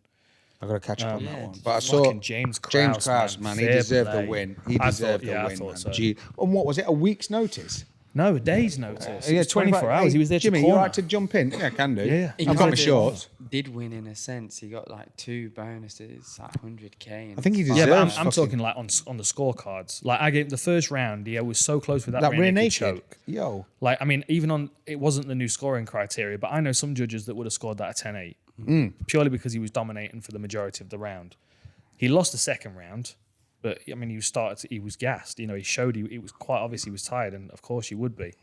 But then the third round, it was like, okay, which one of these guys is going to dig deepest? And I just felt like he dug a bit deeper. Well, he'd already dug deeper by agreeing to it for 24 hours before. You already got a 10-8 round under your belt, surely. And then the other thing as well, and the other thing as well is, again, those judges that were on that night, not wanting to, get into the same boat as Rogan and Cruz here, but like a lot of those judges wouldn't have recognized that head movement. Like some of those punches would have definitely been counted as shots. Yeah. Because and it's the same with Robbie Lawler fights. Like they're counting punches that are landing that aren't. Like Robbie Lawler's like Philly shelling stuff off his back shoulder and off the side of his head and stuff. Like you do take glancing shots. That's the whole point of the show. And James Krause's head movement was awesome up against the fence, slipping, rolling stuff. Yeah. Like you can't count that attack. It's the same with John. When John was in the main, he was when you watch. I watched it 1.5 times because I started watching it again. There's a lot of times when he's not being hit. Yeah. But it looked quite effective. Like, he had been hit pretty hard to get back off, and then he was. Yeah. But the thing is, if you look at it and you're like, all right, there's 15 strikes there, when really there's 4. That's good ones. You're exactly right. Because I do this on Inside the Octagon. Like, because I watch a fight, I watch Jones against Santos and think, oh, he got hit a lot more than he did in the first round. Or like when he fought Gustafsson the first time. Like I've watched that fight back, having a clear memory that he got hit with more shots than he did. And just the second time I watched it back, I'm like, okay. Like he's just getting out of the way of that. Yeah. He's just getting out of the way of those shots. Like, so I'm not counting them now. I mean, sometimes it's difficult to spot them in the moment, but that's where a trained eye as a judge comes into play. And you've also got a little bit of a replay as well, because, like you can have things on loop. So if you are judging, you can have a screen that is on like a 30-second delay, because don't get me wrong, you don't want to take your eyes off the fight, but sometimes there's a lull. There can be a lull. Yeah. So if you've got a double screen, so live and 30 seconds behind you, like, did he just fucking... Like when... I know I'm talking about the main and we'll go on to it, but then when John took the punch to the chest, when I was watching that, because I was half watching, I thought he'd been clipped on the jaw, which he hadn't. And Dana thought he just slipped, which it could have been a bit of a slip and a bit of a momentum and the push. But then you think where the judge punch was. Yeah, it hit him in the chest. Yeah. And then he was on one leg. And he was on one leg. Good timing. Exactly. But if a judge had that on a 30-second delay... No, but... If I'm a judge and I've only got the screen and I've just lost concentration for a split second, I don't know if he's been hit in the jaw or hit in the chest. Yeah. It's a knockdown, but like that's really drastic knockdown. But like you said, he was on one leg. So as drastic as it was it 100% knockdown or was it a 50% knockdown? The same thing happened to me in the Marcus Davis fight. One of the judges scored the last round for him because they thought I got knocked down. When in actuality, I was on one leg and he threw a punch and I lost my balance. Yeah. So what's the same thing? If you get tripped... Yeah. Does that get counted? Like, if you get tripped and taken to the floor, what happens? Is that a takedown? Yeah, it's classed as a takedown. Yeah, but then if you lose your balance, if you're off balance, if you crack someone and they go down like a tree, you've knocked them down. Whereas if they're on one leg rolling backwards and you go clink and you help them and you just that 20% over the edge, it's not scored the same, surely. Yeah. No, and it wouldn't be classed as a knockdown unless you follow them to the floor and try and keep them there, really. Because they lost this was where I don't agree with John's argument about the takedowns scoring him so highly to win the fight. Too, Because let's just talk about the main event. So, first of all, I scored it first, second, third round for Reyes. Are we going straight to the main? Yeah, we're doing that. Yes, I will circle back. First, second, third to Reyes, fourth and fifth to John Jones. Okay. That was also that judge has also been confirmed by the stats of who landed what on, is it verdict.com or whatever it is, the MMA verdicts, I don't know what it is. It's on UFCstats.com. You can see it as well now, and the striking stats that they put up straight after. I mean, I know they were only striking stats, but still, the majority of the fight was striking. Jones got 2 of 9 takedowns, but not at one point was Reyes settled and given up on his back. He was always hustling. And he back wasn't dominant in a forceful position in any way. And something that Jones said as well, he's like, I took his back at one point, I had a hook in. That was standing against the fence. That doesn't count. That's like you're desperately trying to get onto his back because he's already standing up. Yes. Like one hooking on the ground is different to one hooking standing up. Yeah. And the other thing, and this is a debate I would like to have with the judges. We've got 3 judges in the UK who are just solid. They're always the Cage Warriors judges. And after the events, they sit down, they discuss the event, they talk about what happened and stuff. And I appreciate that little network that they've got and how they review each other's work that way. I would like to get more of an opinion on the way that takedowns are scored. Because say if Jones got 2 of 7 takedowns, what do you focus on? Do you focus on the fact that he got a takedown even though he wasn't able to hold it down? Do you focus on the fact that Dominic Reyes defended Did he score 7 of the 9 takedowns? Is that an equal score? You know? And then something that Cruz said in the commentary was about, well, you know, the fatigue, the energy expenditure that you force on your opponent. My argument would be if you shot a takedown on this guy and he's hit the floor, scrambled back to his feet, and you're back to striking, you're probably 50-50. Yeah, you've wasted the same. It's an equal amount. You've both gone down, both got back up. Yeah. There should be like a time on it. You got to keep it, you know what I mean? Like, Yeah, it pops up but in see, like this is 10 where seconds. it gets. This is where if you start doing that kind of stuff, people start playing to the rules. So they're like, okay, take him down, hold him in side control for 30 seconds, right? Stand back up, take him down again, hold him in. You know what I mean? So then people go, oh, well, I've got a point there, I've got a point there. Don't like that. It's that the scoring has got to be structured to keep the mood of the fight moving towards a finish. It's just about having the knowledge to score it. Yeah. But your point was good about the point for point. Like, do you know what I mean? Like, if I go to take you down, And I'm back straight back up. Yeah, Then then that you scores the win. same. That's equal. Yeah, easy. Well, I would have said you won, really. Because Yeah, I but didn't see- get take. Your intention was to take me down and hold me Yeah, down, and and my I'm more intention was to gassed. stay Yeah, up. 'cause And you I'm up. defended You're better still than down. he- Dominic Yeah. Reyes Yeah. said it as well in the press conference. He said, if you're like wrestling and someone takes you down and then you get up, in your head you're gonna be like, come on, yeah. Exactly. and then the other guy's gonna be like, fuck, Yeah. it's Yeah. get up. But So it's who just- won? So there's that on top. psychological advantage for the guy that gets back to his Yeah. feet, and the psychological disadvantage for the guy that failed the takedown. Yeah. But the problem you is should that lose out. Energy expenditure is the same. yes, Yeah. but the damage was done years ago with your Matt Hughes, GSP, Damian Myers, that essentially would go into like Matt Hughes. The amount of fights that he took someone down and dominated them. Randy did it a lot. GSP did it after the Sarah knockout. But that sort of got to the point where you just expected it. It doesn't happen anywhere near as much now. The mixed martial arts element of stuff is way more mixed. Whereas back in the day, like Matt Hughes was unstoppable. Yeah.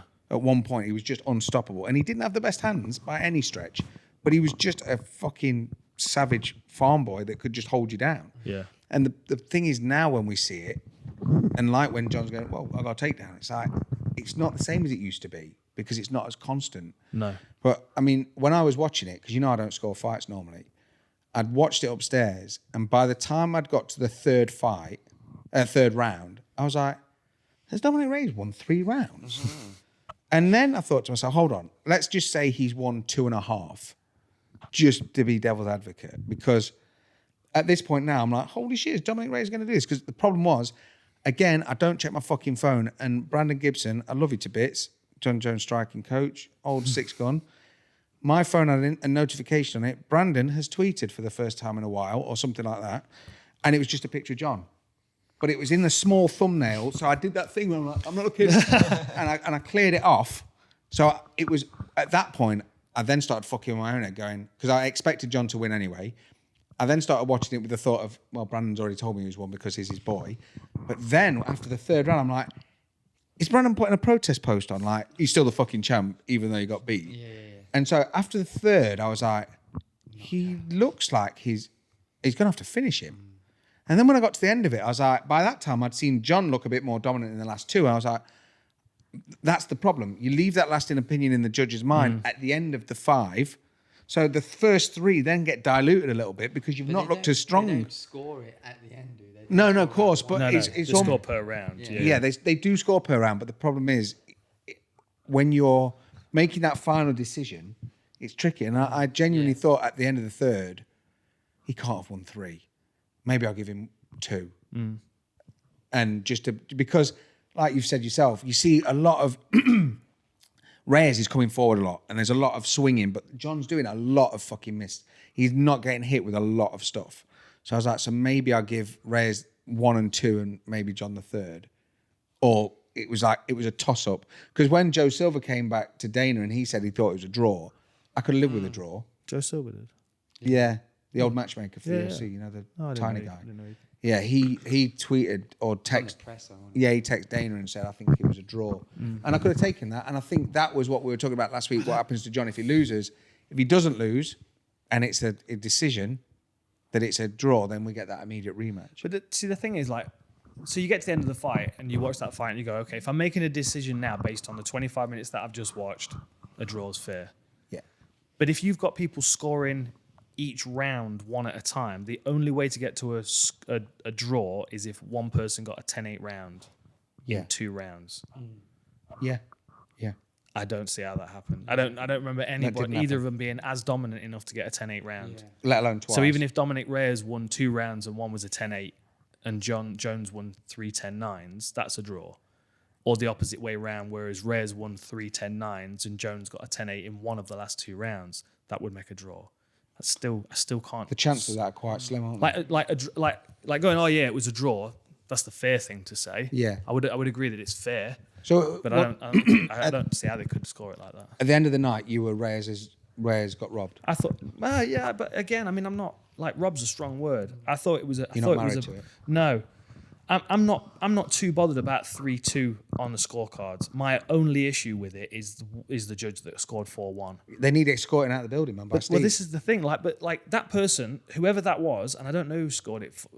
I don't know who scored 4 rounds to Jones, but whoever that person was, while the whole fucking MMA world is having a meltdown and going, oh well, this and that and blah blah blah, that person's just fucking shuffling their papers and getting in their car and going home. Yeah. And at no point will anybody say, so 4 rounds to Jones then? Explain yourself. Yeah. Sit here. Not one time. I don't think you should be able to sit in a judge's chair unless you're willing to be judged by other people. You should be able to justify Right? it. Easy.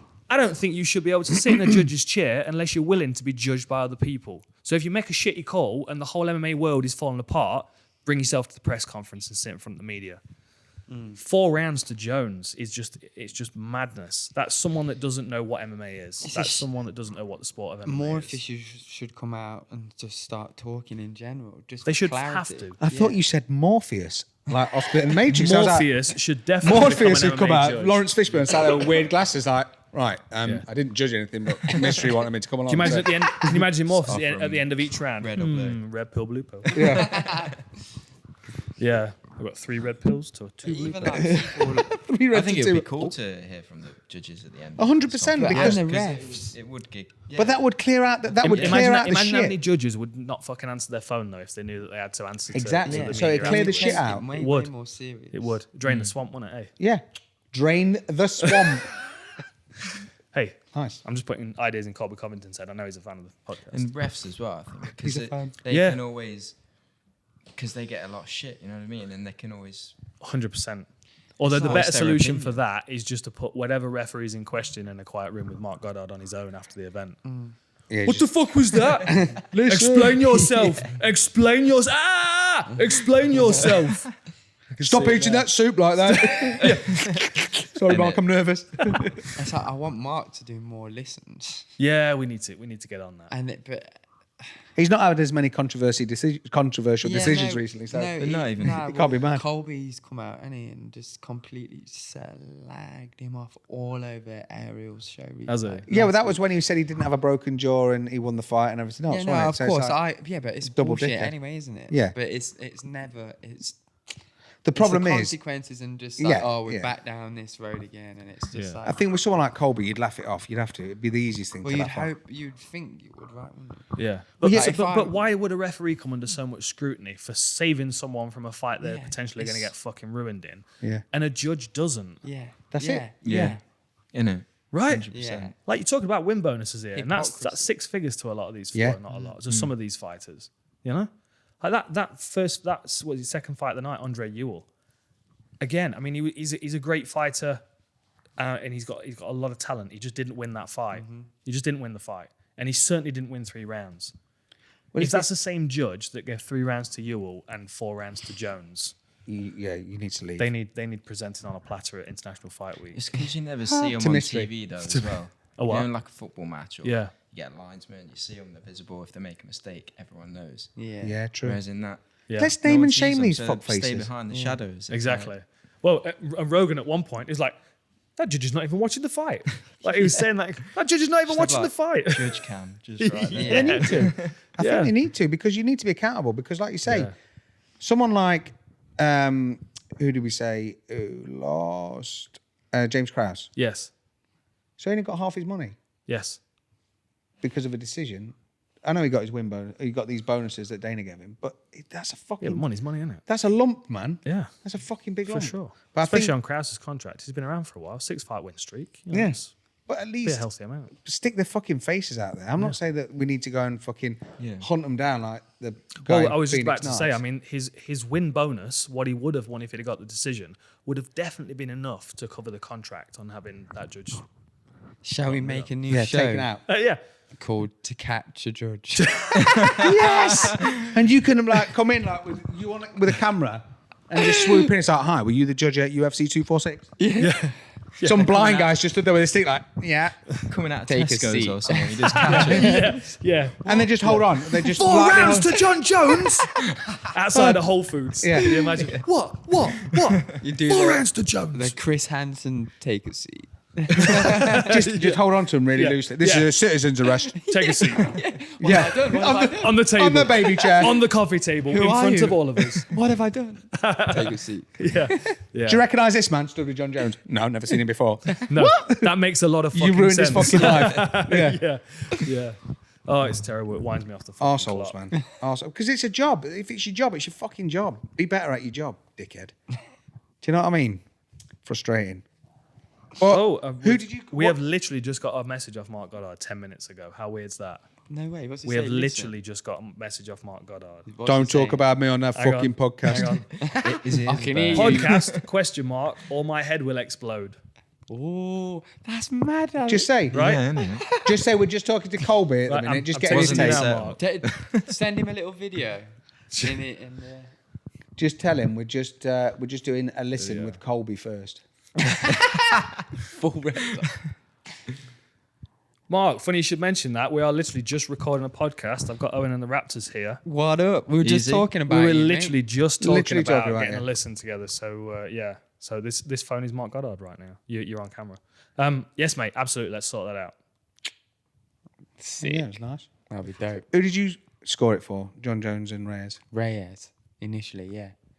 First See, three. I'm just gonna go and watch it now. I Yeah. need to. Yeah, I wasn't mad that John won. I it wasn't either didn't. It because didn't break my heart, but it was. It because I've was. seen it, so, but I don't know if that's conditioning to have shit Yeah, decisions. Okay. know John's what done I it mean? again. Like, That's not no. That's the case. That's not good. Yeah, It is- that's what I'm saying. It's weird when they come out afterwards because when John was saying, I don't know if he was not clutching at straws, but because there wasn't a lot of positive takeaways for him from it. And he was like, I'm so proud to have done this as an American. And just played the full America card. America, fuck yeah. And he's like, went full Team America World Police. He could probably speak more Spanish than Dominic Reyes, Yes, probably. especially living in Albuquerque, New Mexico. Yes, old Breaking Bad. Isn't it? So that's what made me The thing like. is, though, like he's not gonna have seen the aftermath of the fight really through anybody else's perspective apart from his own. You gotta And kinda he's know gonna when you're have down there, all man. of his team, loads of yes, man. He's John Jones, ain't he? Yeah. He's gonna be. He's not. He'll be like brainwashed if he did lose, and even his team knows. I feel like there'll be a certain part of him that will have to be brainwashed in order for him to digest it and Yeah. and turn it into Yeah. something else. Like, oh, in 10 years, I'm going to look back and I'm going to see that this was the moment that really, Yeah. you know what I mean? Yeah. I've been through it all. It wasn't mad. definitely. I wasn't too. Craig Jackson in the corner though said, "You need to win this You need round. to knock You him can't be out. on this round. You need to finish him. Yeah, Finish he his- did put that urgency in. And the other thing as well, Jones put a post up the other day of the belt over his shoulder. Was it yesterday? Yeah. And he put his hand on it, and it just said, put underneath. "Sorry Sorry if I scared you." Yeah, that's good. I like Yeah, that. yeah. It's fair enough. I just think, but like, I know Someone wrote he. that for him, though. Say that again. Someone wrote that for him. Do you think he looked different in himself? I thought John looked smaller. He looked a little bit smaller. I don't know. He just looked a Yeah. bit different even from when he. I thought at the weigh-ins he looked like a tank. Really, when he I first thought- came yeah. out and he crawled, he just looked at his shape just looked slightly different. I don't know if he's Reyes just looked a bit bigger. Yeah, I thought maybe Reyes it's was that. bigger than I was Maybe it's expecting. that. Yeah, And he's Reyes got did a look big. long torso. Yeah, Reyes. yeah, It's that's like what he does. weirdly long, a bit like Crash Bandicoot. It's something Yeah, like that, full didn't tilt it? Crash Yeah. Bandicoot. Fucking hell. What have we got? I've robbed that from someone there. I know you take it, all man. the comments kick off. Yeah. Oh, Nothing's original mystery. Everything's been read from someone. mate, we got a guy who purposely made an Instagram profile to be able to message us to tell me that I got Chris D'Elia wrong. which was 2 weeks ago. We were talking about the Kobe thing, and it was Ari Shafiri. Did someone Ari do a comment on the Leon Edwards post about Ari Shafiri? I don't know. This guy was trying to get in touch with us so much, and literally the podcast finished. I went, wasn't Crystalia?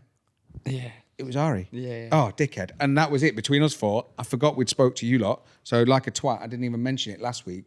So I know that it wasn't Crystalia. He's a fucking hilarious comic. He did a bit the other day on, he's not into sports, but he would 100% watch real bears versus real dolphins.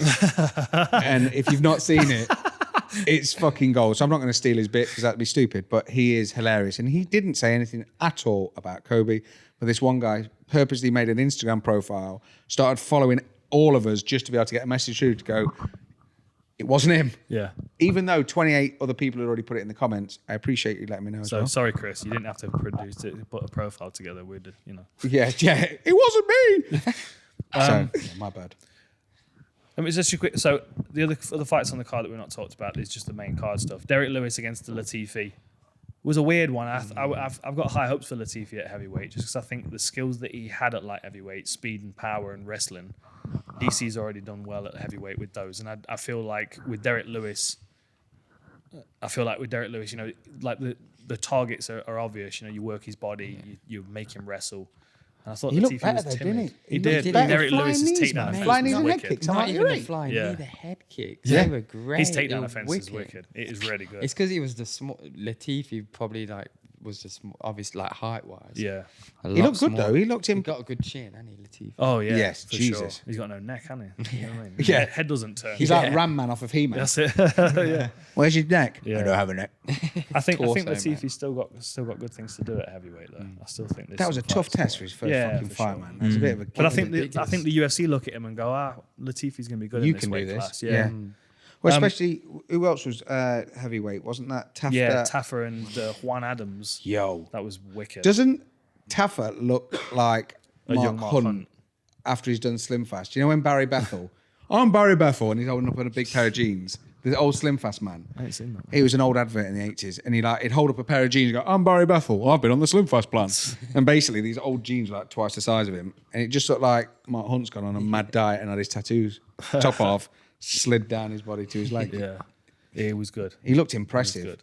Ige looked really good against Bektik as He well. did. That was one of the best fights I've seen in a long time. I'm going to watch that one back a couple of times. Yeah, Just I'll because watch the exchanges were ferocious. The positional exchanges were constant. It was a lot good of fun. right. What about Shevchenko? She's just an assassin, isn't she? Fucking She's hell. just so good. We broke it down on open, Matt. So if you want to see the actual breakdown of the finish, then you can watch it on there. Is that when That she moved makes her me arm? emotional, like watching how good she is. Makes you Win. emotional. Yeah. It's like wow. Yeah, it is impressive. It's almost unfair. She's It's almost sexy. unfair.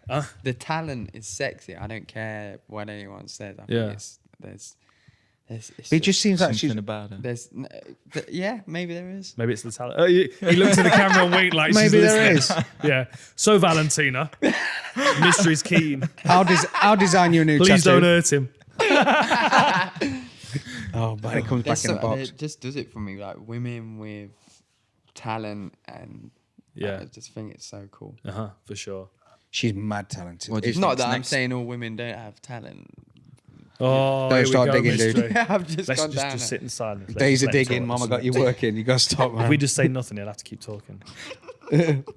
So there was this one time I was sexist and it wasn't about the kitchen or cleaning.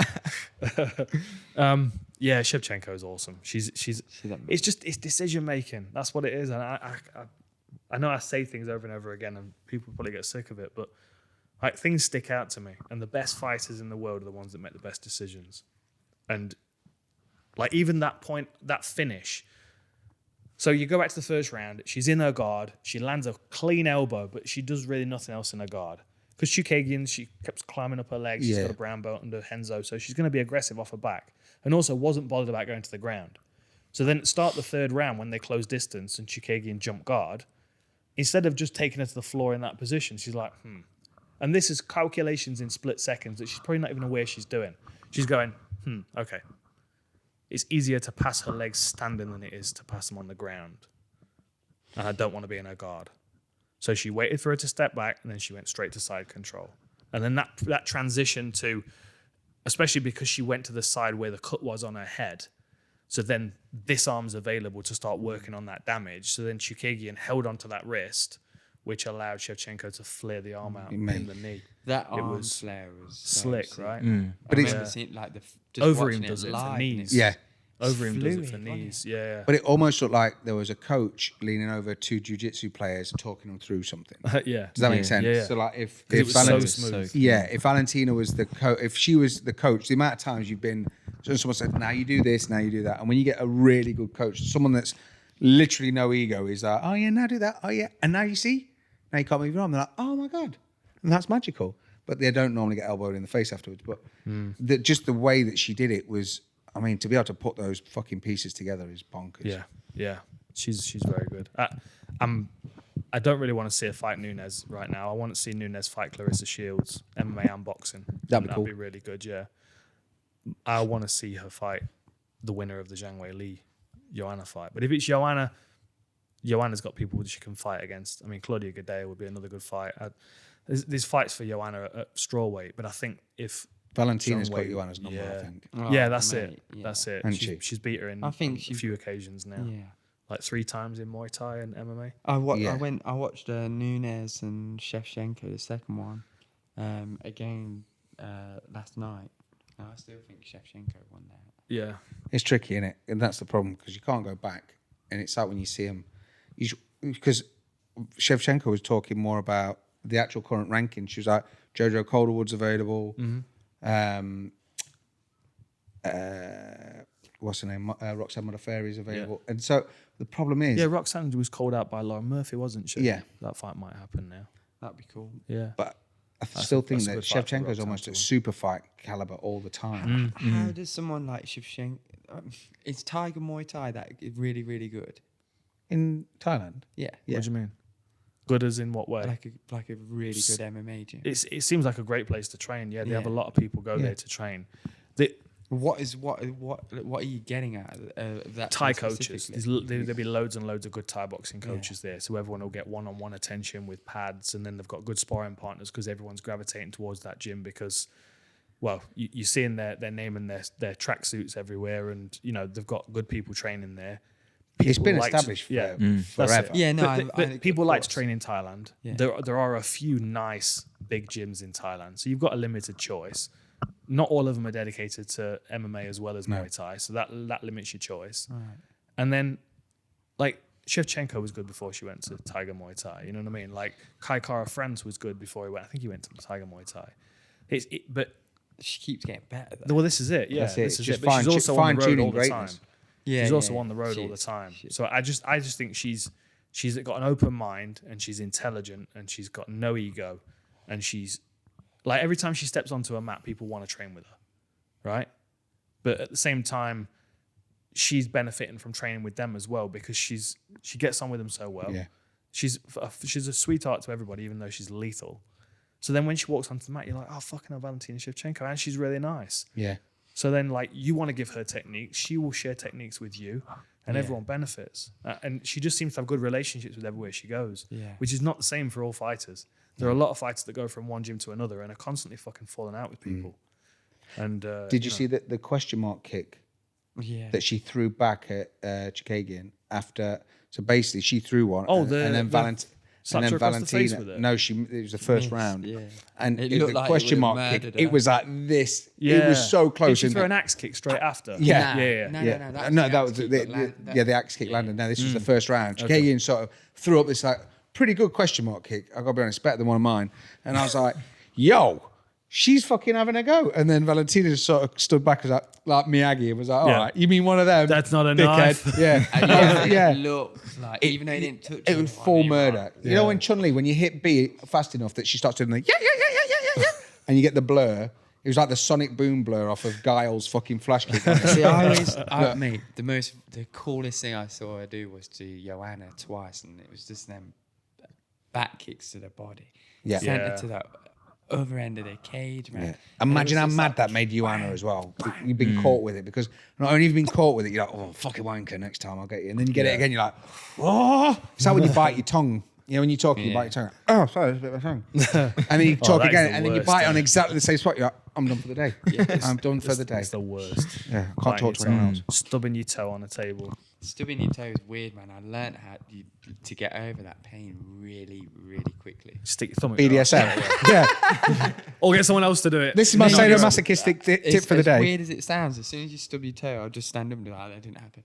And just go, and it goes. Really? Swear to God, man. Yeah. John Jones stuck up. Yeah. Toes stuck up. He's like, that didn't happen. It's Oh, like, so basically you just refuse to believe it just happened. yeah, so just In a sense, Denial is So is mind the over key, matter. is what you're saying. I if mean, we strip yeah, it down. yeah, and the pain kind of goes. Like, I've never ever been able to do it in any other sense, obviously. Have you ever tried to stub your toe? What? Not doing it on not No, like because then you're not stubbing. it doesn't work. It's not the same. Yeah, it doesn't work. Yeah. Like if you try and stub your You just toe, whack you can't do it.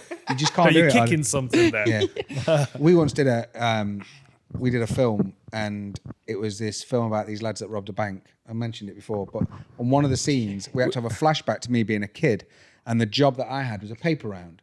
So we went to where. I can see this now. Put the money in the bag. Put the money in the bag. Yeah. Don't worry, it's a film. It's a film. Put the money in the bag anyway. We had a Gatling gun. We had a Gatling gun on the Yeah. back of a fucking little red flyer trolley.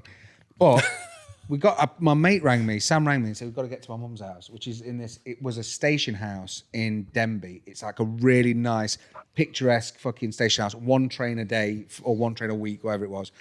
And basically, he got this little kid's bike. This little like not even a BMX, just a shitty little kid's bike. And he said, "Right, I want you to ride as hard as you can into that curb." And I was like, "Fuck off! I can't fall off on I can't hit it on purpose. Just hit a fucking curb." We tried a couple of times and it just looked dog shit. So I had my little brother with me, and basically we were riding along and we jumped the curb and I said to my brother, "Kick me." So we were riding and he just boots me and I just go flying over this wall, which I can act that out. I can throw myself over a wall, but I just couldn't hit this curb. And I'll find the clip and I'll show you. But trying to do it on purpose is impossible. Did you ever do like jackass stuff with your mates? Yeah. I don't know if you like Yeah. because I don't know how how they made old were jump, you when but- Jackass? Jackass came out, I was You about like- 17. Yeah. Mentally 12. I think we were about 10, 12. Yeah. Yeah, we was doing crazy. My mate, we shot a firework out my mate's arse, Yeah. which sounds like a good I've idea. got a But you know when you're the daft bastard that has to light it? So Adam, he actually put the tube in his bum and then put a rocket in. But I think the rocket went slightly in his bum. So like the grip was sealed around the stick and I lit his Would rocket it not be? and it went for ages, longer than it should have done. Toasted his bum and then shut off and banged. But it banged pretty much instantly. That's no good. It was a really stupid thing to do, but we got it on video. I remember a late night in China once. I was and it was fucking dark in China. Like when the lights were out, it was dark, and most of the time we didn't have electricity, so it was like candles and shit. And I'd had my room for the first couple of weeks to myself, and then another guy had moved in, a guy called Sky, and he'd moved in and moved out because we didn't get on too well. And then another kid had moved in called Dan from England. And we were like two peas in a fucking pod. I've got a photo on my phone. I'll have to post it later. If you scroll back into my Instagram, it's there. Me looking very, very skinny. And I mean, this room was weird. There were weird rooms anyway. There were rats under the beds. There were fucking massive bugs on the wall and shit. There was always something going on. So you knew that if you lit a candle or something, you're like, Oh, I didn't want to have see a that. quick look around first, yeah. And and he did this fucking. He was like our beds in this room were like foot to foot. So he was at the opposite end of the room, and I was at this end where the window was. And he went, "What are you doing?" Oh, just shake it. Fucking hell. It just looks weird if you're doing it. There you go. My arm was He's shaking his fuel. Now it looks- Jimmy's He's shaking, behind the settee. hang on. He's shaking the fuel. Huel, send us some fucking stuff, man. We could get through loads of this stuff. It's great stuff. Raptors it's drinking good, it all man. the time. We need it. We Good need a after special. meals. We need a special Raptor food flavor though. See, the thing Huel Raptor food. Oh, that tastes like shit, wouldn't it? Like, just old grass and old pig and just whatever. Raptors eat anything. Do you know what I mean? So you're like, do you want a Raptor flavour? No, mate. I have strawberry. What is it? Who knows? Yeah. Yeah. It's just out of a pig's trough. Yeah.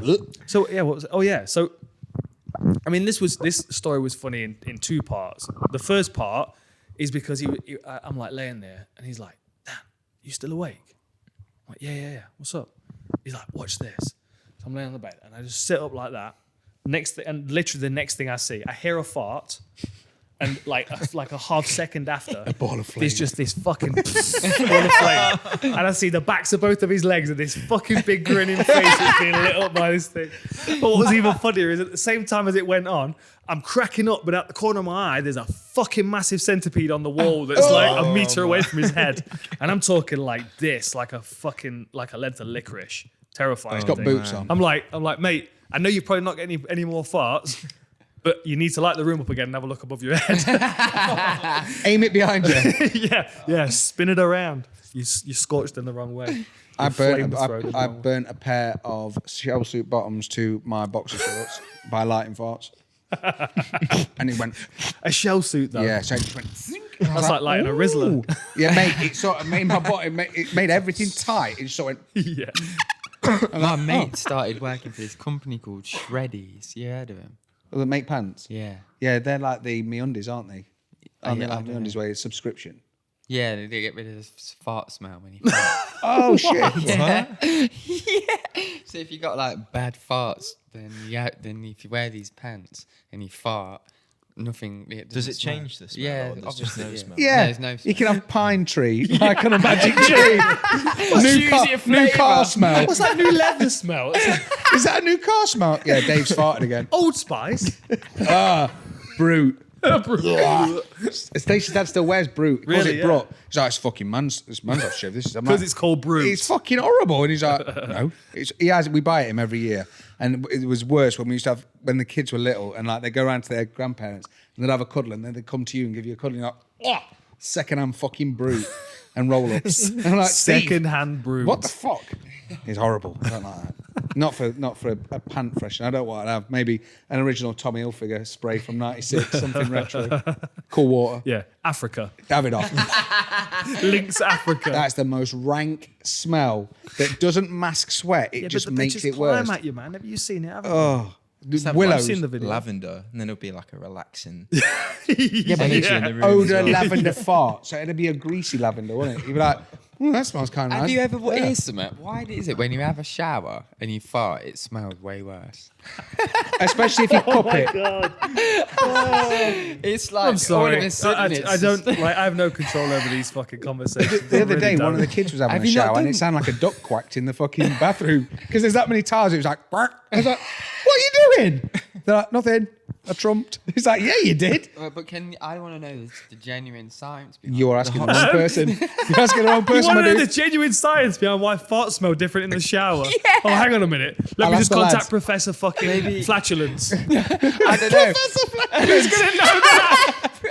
Professor Squeaky Arse. No one's going to have done those I don't studies. know. It's got to be the tiles because Maybe it you echoes. guys have got better Yeah, it's a small, grounded logic. Well, it's a than me to- small contained area.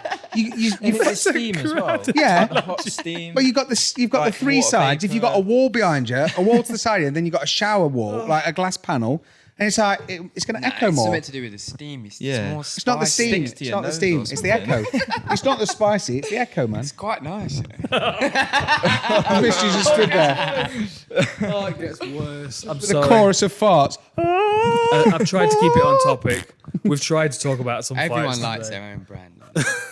They do. It's not good when you got someone else's though. But Yours is called Brute, though. To be fair, when you fart, I flip out. I don't know why. Yeah, you do, man. I get so mad. So fucking. But when you do it, you're like fucking laughing know. your head off. Yeah. It's the same I'm aware deal. of the. I'm Yeah. aware. I know. I'm aware I'm a cunt. I'm a fart police. Did you fucking fart? Yeah, like you did. It's not. It's all right when I do it. Yeah. Why is it all right when you do it? We're in my car. But I find it funny because. Sorry to gob on you. It's all right. It's But not as bad as fart. Part of the reason I'm laughing so much is me knowing how much it fucking annoys me. I've just done it. I think that's because kids are put through it like at an early age. Because we fart. I'll fart on the kids all the time just to fuck with them. And I think people do that a lot. Like my mate's dad used to fart on you. He was on TV. He was on the bill. He used to be on the bill. What, on farting on BBC. someone? No, he'd come Fucking home. deserve to be on the bill. We'd go round to have we'd go round as a play date and be like playing and having a laugh. And like his dad would come in and go, "All right, lads." And we're like, "Yeah, you." And he's like, "Yeah, not bad." And he'd lean on and go, "See you later, lads." And that's it. It's like, fucking, I'm 19. Don't fart on me, dickhead. But that's a normal thing. So now when you've got dogs or kids or That's whatever, not normal. the kids are farting me all the time. Like if they get in bed, That's because they've learnt it off of you. exactly. They're like, go, hey, daddy, guess what? Yeah, Man, that's that's getting back. my mum, she'll kill me for telling this, but Here we go. this ain't really related to her. This is me doing it to my mum. But I vividly remember now. I remember telling my Hilarious, mum yeah. I was in bed and I had a bunk bed. This is so fucked up. I must have been about like. I must have been about like, I don't know. Let's pretend I was young. 22. Anyway, I pretended my bum was out and she was tucking me in. And I was just like, oh, it really hurts. And she was like, do you want me to have a look? I was like, yeah. And I just farted in her face. That's evil. Once a week that happens. And don't think they can trick you. They got No wonder they moved to Dubai, you filthy fuck. Jesus. yeah. To be fair, my mum had a good sense of humour about it. She was like, oh, you got me. I forgot you had spaghetti hoops for dinner. Fucking hell. I feel a little bit sick from laughing. No, they do it, but they do it now, and they'll trick you. That trick Huel you. sponsorship's gone. Yeah. There's no fucking show. Should This we whole send- conversation about shitting and Yeah. farting has been while you're drinking that. Should we send some Huel to that kid that farted in his mum's face? She loved it. Yeah, send it to her.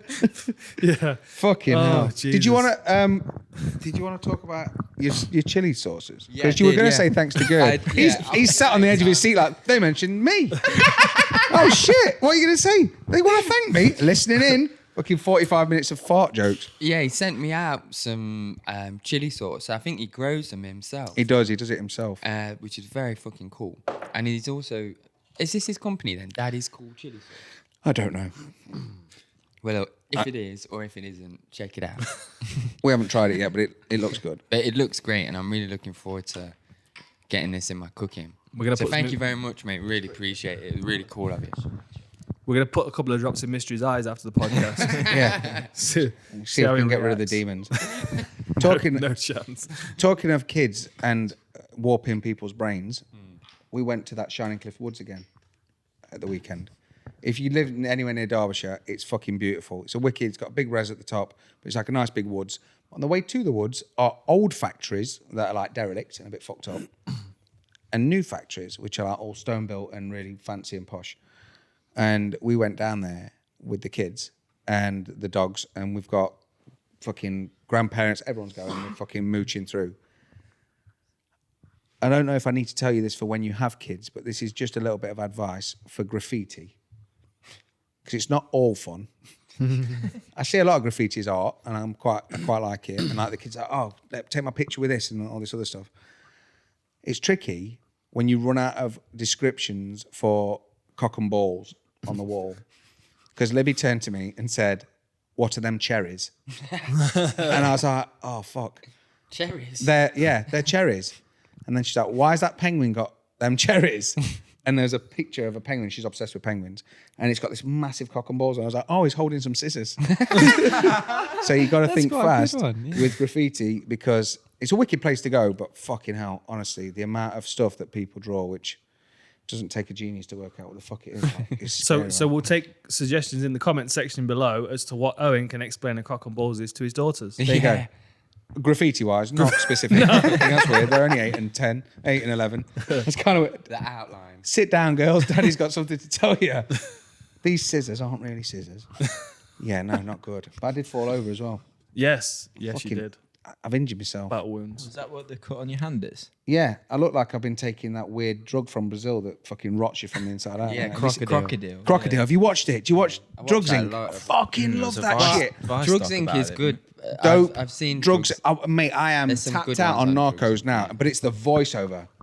And when they're talking, it's like, Some good ones. mate, right. They go really in depth. Yeah, but how the fuck, right? When you watch these things, so basically, it's like there's a narrator and he's just talking over the action, and it's normally Narcos, and it'll focus in on like a place. So it might be LA, and they're talking about Molly, or it might be Brazil, and they're doing coke or whatever. And it's just a narrator, and they're with like the fucking absolute underworld of crime, and he's like, this guy got to get his delivery of MDMA, street name Molly. Ronnie Rocket's on the road and he's got to keep away from the highway patrol. And you're like, oh my God, why don't the highway patrol ask him where he is? And like every time it's like, he got through this time, but he's not always as lucky. And like they pan back and he's like a 9-year-old kid. He's like, I've been in prison 15 times. But like, and they've got like all these different masks on and weird fucking disguises. But I am balls deep addicted to that shit. And I just want to, and there's one drug called Crocodile and it's like, this drug is 1,000,000 times cheaper than crack. And you can shove it up your bum like a chewit. And you're like, oh shit, go on. And like, there's these people, and they've got they've got holes in their leg from taking Crocodile. It's like fleshy. Suspiciously specific. Yeah, it's bad shit, but check it out. So my crocodile addiction is going well. But they literally, like, there's this one woman, and she's just fucking shooting up with 3 of her mates. She's like, I wish they weren't here because I'd have had more. And like, you know, in the back of her eyes, she's saying, I'm probably going to kill them later so I can have their money and their share. And it's insane. It's terrifying, isn't it? Some of the stuff as well, though, they'll go down to the grassroots of it, won't they? Of like from making the coca leaf, where those people get it and how they ship it off. Yeah, imagine being the Raptors for that crew. You're just going to nip over to Colombia just to watch where the plants are growing. Okay. And then you're going to come back and sit with this mob boss with a fucking AK-47. I always remember that Ross Kemp one. You know, when... when they pulled the gun on Ross? Yeah. He was like, go on then, do it. Yeah. Shoot me. You dealt with that pretty well, to be fair. Mate. You got to be pretty... You got to... Yeah. Yeah, but Ross Kemp's almost got a there's Hey time Peter then moment, hasn't he? Prepared to kill him there and then. Yeah, well, he started it out quite a bit, didn't he? But he's normally wearing a blue helmet, isn't he? You know, it's on Phone Shop. You got Ross Kemp hiding in the bushes. All right. That's what I said Nick Pete should dress up at. Is if he goes out to Vegas for 248 and we stay here for BT, the open mat, I said Nick should go out there and be like a frontline reporter. Like helmet, blue helmet, bulletproof flak vest, jacket, media across it. That'd be It'd be hilarious. And just yell everything. You know what I mean? Like this mad explosions going in the background and keep ducking and shit. I'll talk him into it eventually. I think he'll be all right. As long as he's not wearing Gym King, because that's not going to make it for bullets. Do you know what I mean? No. Talking to Netflix real quick. Have you seen, what's it yet? The cat thing. Uncut Gems.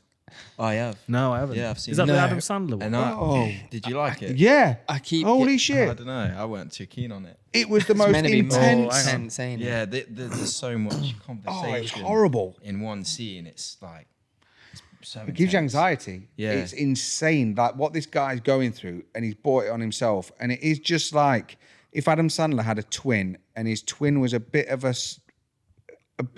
like more into finance and diamonds and fucking that sort of world. And it is like it's Adam Sandler, but just a bit more savvy in that world. And he's just, honestly, it's heartbreaking. And the thing is, because it's so intense and angsty the whole time, you just find yourself like so uncomfortable. Yeah, it's an uncomfortable film to watch, but I'm done with watching all that shit. Yeah, but you know I'm when the it's same, done, man. I don't watch any of that shit anymore. at the end, the minute it's done, you've got this wave of like, oh, done. And it's a weird. Me and Stacey started watching it, and she turned it off. And we never normally turn anything off. And after like 25 minutes, she turned to me and she was like, "You enjoying this?" Because there's like a soundtrack playing the whole time on low in the background. It's background conversations as well. The way Yes. the sound in it, it's like you can hear. There's no doubt people in that the it sounds counter, cool. and then- It's brilliant. And it's like cool. a masterpiece. Honestly, but it's Yeah. a fucking But masterpiece. as a can't be sit asked down to relax to and watch go a through film, them feelings. Yeah. No. It's kind of like that. It's like that in The Irishman. You know, certain films that come out like, I've got to watch this because I need to. I need to have seen. Like, I sat down the other day when I was doing that stuff for the shop, which we'll talk about very quickly, but not to just point at you, Bruce Buffer style. I watched Gangs of New York. Oh, what a film. What a fucking film! Daniel Day-Lewis is just incredible. Yeah, isn't he? man. What a He's fucking amazing. boy! He's a G man. in everything he does. In Isn't he? everything he does. Yeah. He was amazing as Abraham Lincoln as well. There Will Be Blood is probably Yeah, man. one of my top 2 films. I might Man, have to watch same. that again soon. He's a Same. cobbler, Such isn't a he? great He's a film. shoemaker, isn't he? In Italy. Is he? Yeah. That's what he does in like when he's not acting. Is that right? Yeah. Yeah, He's brilliant. He's absolutely incredible. but that was Stephen. Gangs of New York's amazing. It was Stephen Graham's breakthrough, wasn't it, for Scorsese? Oh, is that right? Yeah, because he nearly killed Leonardo DiCaprio in a golf buggy a day before the shoot started. So it was the first time I met DiCaprio, and DiCaprio was zooming around the set on this golf buggy, and Stephen Graham was like, "Hey, mate, give us a go on that. Have a fucking shot at that. I fucking love golf carts, mate." Jumped in it, went flying down this fucking thing, took a left real hard, flipped the golf buggy. As it was coming down, he saw DiCaprio's leg is just out, just missed crushing his leg. They both stood up and he looked at him and just burst out laughing and hugged him and called him, I think he called him the animal after that, which is kind I of watched cool. Once Upon a Time in Hollywood last week as well. I've still not watched it Did you yet. like Really it? not? Yeah, I didn't mind it. It was like, I mean, I like Tarantino movies anyway. Yeah. I kind of know what to expect when I watch them. And I mean, I like that era of Hollywood. you know, Yeah. Like the The romanticised- soundtrack's wicked. Awesome. It's always yeah, wicked, really yeah. good. But I enjoyed it. I understand why the Bruce Lee estate were annoyed about the way that they portrayed him. I didn't think the guy was a bad impersonator of him necessarily. He just didn't impersonate Bruce Lee in the way that I think Bruce Lee would have been, like all ego and you know what I mean. I'm sure he was a little bit because he was a badass, of course, but he just kind of came off a bit weird. And then to be thrown into a car door like that. No, I've not seen Bruce it is yet. not I going need to to come see at it. you with a flying kick. You know what I mean? You I watch feel the like movie. Tarantino's. It's always a bit spoofy though, isn't it? Yeah. So, Yeah, well, look how Hitler copped it in a cinema. yeah. Do you know what I mean? Spoiler alert for Inglourious Basterds. But when that Great happens, movie, though. you go, Great movie. oh, you're not following. Oh, all right, fair enough. Crack on. Yeah. It was good. I mean, like his movie. Hateful Eight is one of my favourites of his. Death Proof is my favourite. Though. One of my favorite films. Django's fine. It's a bit intense. So Is this some kind of weird like French art movie? That It you is, just yeah. gonna- It was Of course it Irreversible is. by Gaspar Noé. Oh, I've It's seen an that. amazing film. Have you actually seen I that? think so. I thought you were going to hit us with a Monica Tarantino Lewinsky. recommendation. It starts backwards, don't it? Yeah, it starts. Oh, no, backwards. maybe not. Maybe I'm thinking of something It's different. actually it's a few people. There's a few absolute G's that subscribe to Full Reptile. They've actually figured out that I have because you know the siren. Yeah. Not the cough, but the siren. Not the. Imagine if that full reptile warp. It's like the end of a Biggie song. It's Yeah. that fucking ghost dick you summoned on me earlier. What? Someone to go. Oh, you've stick just on found you. your gag reflex. That's a long Fucking bit. hell. Get out. It's all the way to fucking Matlock. I forgot what I was on about. You talk about a film. Yeah, Your yeah, weird yeah. French movie. And some people on Full Reptile have They've noticed. figured it out that where the siren is come from. And it's come from the scene in Irreversible where they're in a club called the Rectum. The Rectum. Yeah, That's good to know, isn't it? Yeah. You know? it is. So It's if you kinda- see any comments on It is, the yeah. Oh, it's the Rectum Boys. Yay. That sounds like the Rectum. Well, I think when people backwards engineer stuff and they come back and they like, there was one of the followers, Riley, was it Riley something? And he redrew the Full Reptile logo after we talked about how it was created. And then they sent me a screenshot of his illustrator on his Mac, like, oh yeah, you were right. I was like, I know. But it was kind of cool that they got into it. Yeah. It's trademarked. It is fully trademarked, yeah. All good? all good. The shop, very quickly. Oh, the shop. Very quick. So, as a quick recap, for a competition for Full Reptile this week, I'm going to do a Full Reptile radio shirt, something exclusive, something kind of cool. Whoever's been winners in the past know you get good shit and you get hooked up. So don't worry, it's not going to be bad. It's all good. But you need It's to free. comment. It's gonna be good. Yeah, it's free shit. Just live it up. So you're going to tell us what number you'd be. And also, if you'd rather the lads go and cover the Tyson Wilder, or if they want to go out and cover Thailand, which on the instance, when you say it, you think, well, I want to see the fight content, please. But then you think, hold on, the lads in Thailand, Yeah. I will see that content, please. Yeah. So, I'm kind of concerned we're actually putting this out to the fans now because this is going to be disastrous. Isn't well, it? there you go. We've got that. So that's an option. And what's the other question? Where you are. Where are you in the world? Don't make it up. Oh no, what number is your name? We did not yeah, we've done we do that. that? What number's your Okay. name? Where you want the lads to go? Where on the world? And where in the world are you? Yeah. So And make sure you subscribe because we want to know for Yeah. post and packaging. So yeah, yeah. You didn't win in Tasmania. You should have won, but you even didn't think win about because you're in that. Tasmania. No, we will ship worldwide. We will ship worldwide. So that's, and you got to subscribe and hit like. So then you've left a comment, subscribed, liked, share it if you want. You'll definitely win if you share it. Oh, how Fuckface. about that? Then the other thing, the shop. So obviously after my epic start to the year, what we've been doing the whole time is we've been redeveloping a load of new stuff.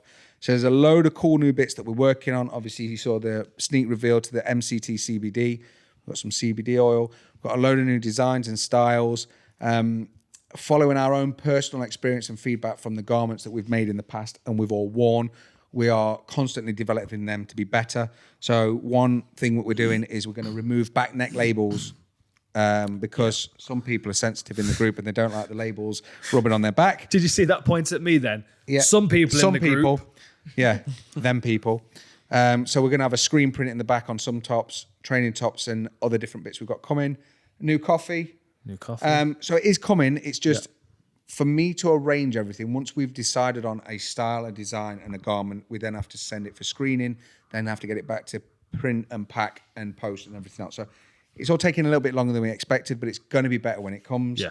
So everyone who's asking, we have got you. We're not broken. We are just, well, we are broken, but we're just working on it. So Psychologically. bear with us. But the shop's fine, and it will be up very soon. Yes, yeah. and With a it's- load of new shit. It's going to be worth the wait. A bit Yeah. like I answered a message in Instagram the other day, and someone was like, "When's the shop back up?" And I was like, "It's all Heinz ketchup, baby. It's going to be. It's worth the wait." It's evolving in a cocoon. Yeah, Yeah, it's incubating. Yeah. I don't know if they got the 80s advert reference, but fuck it. It did now. Yeah, good things come with it to those who wait was the Heinz advert, wasn't it? So Yes. we're Heinz ketchup in the website. There we go. There you go. So it's coming. I don't think there's anything else. I mean, we have rambled on. Yeah, how long have we been going for now? It's like 4 hours and... 2:15. Oh, yeah, it's definitely time for some That's a food. good one. That is What? How long have we been going? 2.5, 2.25. Fuck off. Oh, well, the only thing that I was going to mention was imagine if trees felt shame and they were turned what? into paper. So if trees felt shame, so if they were feeling the whole time, but then they got made into paper, which was like a SS poster in the Second World War, and they were like dead embarrassed Porn. about it. Yeah, do you know what I mean? Or that, If there were a very, very Christian Got a tree in there. shit tattoo. Yeah. If you were a porn mag. exactly, or toilet paper. Imagine if you Apparently- like apparently- Apparently tattoos don't taste very good for cannibals. Oh, really? Yeah. Oh, they're I fucked can't with me remember then. who posted it on Instagram, but it was... Because of the. Is it Jeffrey Dahmer? It was basically a Iron. guy that was been arrested as a cannibal. Dahmer has said, magnesium. I think Is it that? Dahmer or Ted Bundy has said. It has might have said been one Ted of them. Bundy, yeah. Yeah, I remember. Yeah, Yeah, apparently you- tattoos don't taste very well, very good. So Imagine if there were an acquired taste taste. You know, how some people like their Yeah, bacon ooh. really burn, and they're like, Yeah. "Ooh, It's look more at that expensive. sleeve. Yeah. Ooh, yeah, yeah, this is Yeah. Like Marmite. yeah, Like yeah. blue cheese. Marmite and tattoo blue flesh. cheese. This is old as fuck. I do look kind of like a blue cheese, don't I? To be honest, Oh mate, it's got a blue tint to it. yeah. So that was my random thought. But if we've been going 2:15, you can think about what would happen if trees felt shame, because that's just a random. It's a Joe Rogan thought, isn't it, to put in there? It is. They're Yeah. taking over the world, trees. That's the kind of comment that Joe Rogan would use to completely fucking divert a podcast away from an interesting topic. yeah, completely. Sorry, Joe, I had to have a fucking dig at you, mate. You kept doing it. It was madness. it was like, yeah. So we're talking about MMA and aliens with fucking bugs on their heads, and I'm like, Slug eyes. what? Are we smoking the same stuff here? Man? He hit the Tyson box real The hard. comments Yeah. are all about that as well, aren't they? It's not Yeah. even like only it was something you felt or you Oh, know, it was funny. It was like Yep. It's just clear the as thing day. is the thing is with Joe, and that was a 3-hour podcast as well. Like I've trained with Joe, I've known Joe for a while, so like when we sit down, it's not like he's talking to just a you know, friend. Pavel Satselin or the Sleep Dude or It's whoever. just You know what I chat, mean? ain't It's it? just Whatever Yeah, comes yeah, to his yeah, head, yeah. chat. But it did seem like a kid that was trying to avoid going to bed. Do you know what I mean? Do you know what time it is? Bedtime. Yeah, well, I was just thinking. I've got a puppet show to show you. So, oh, yeah? All right. Okay, but bed after that. Yeah, no worries. What are we doing now? Why are you making biscuits? For you, Daddy. Okay, well, fair enough. It's fucking midnight. Very clever. Very clever, Joe. Get to bed. All good? Wonderful. all good. Hope you enjoyed the podcast. We'll see you next time. See you later. You get the last word? Of course you do. Who wants the last word? See you later. Fucking gold.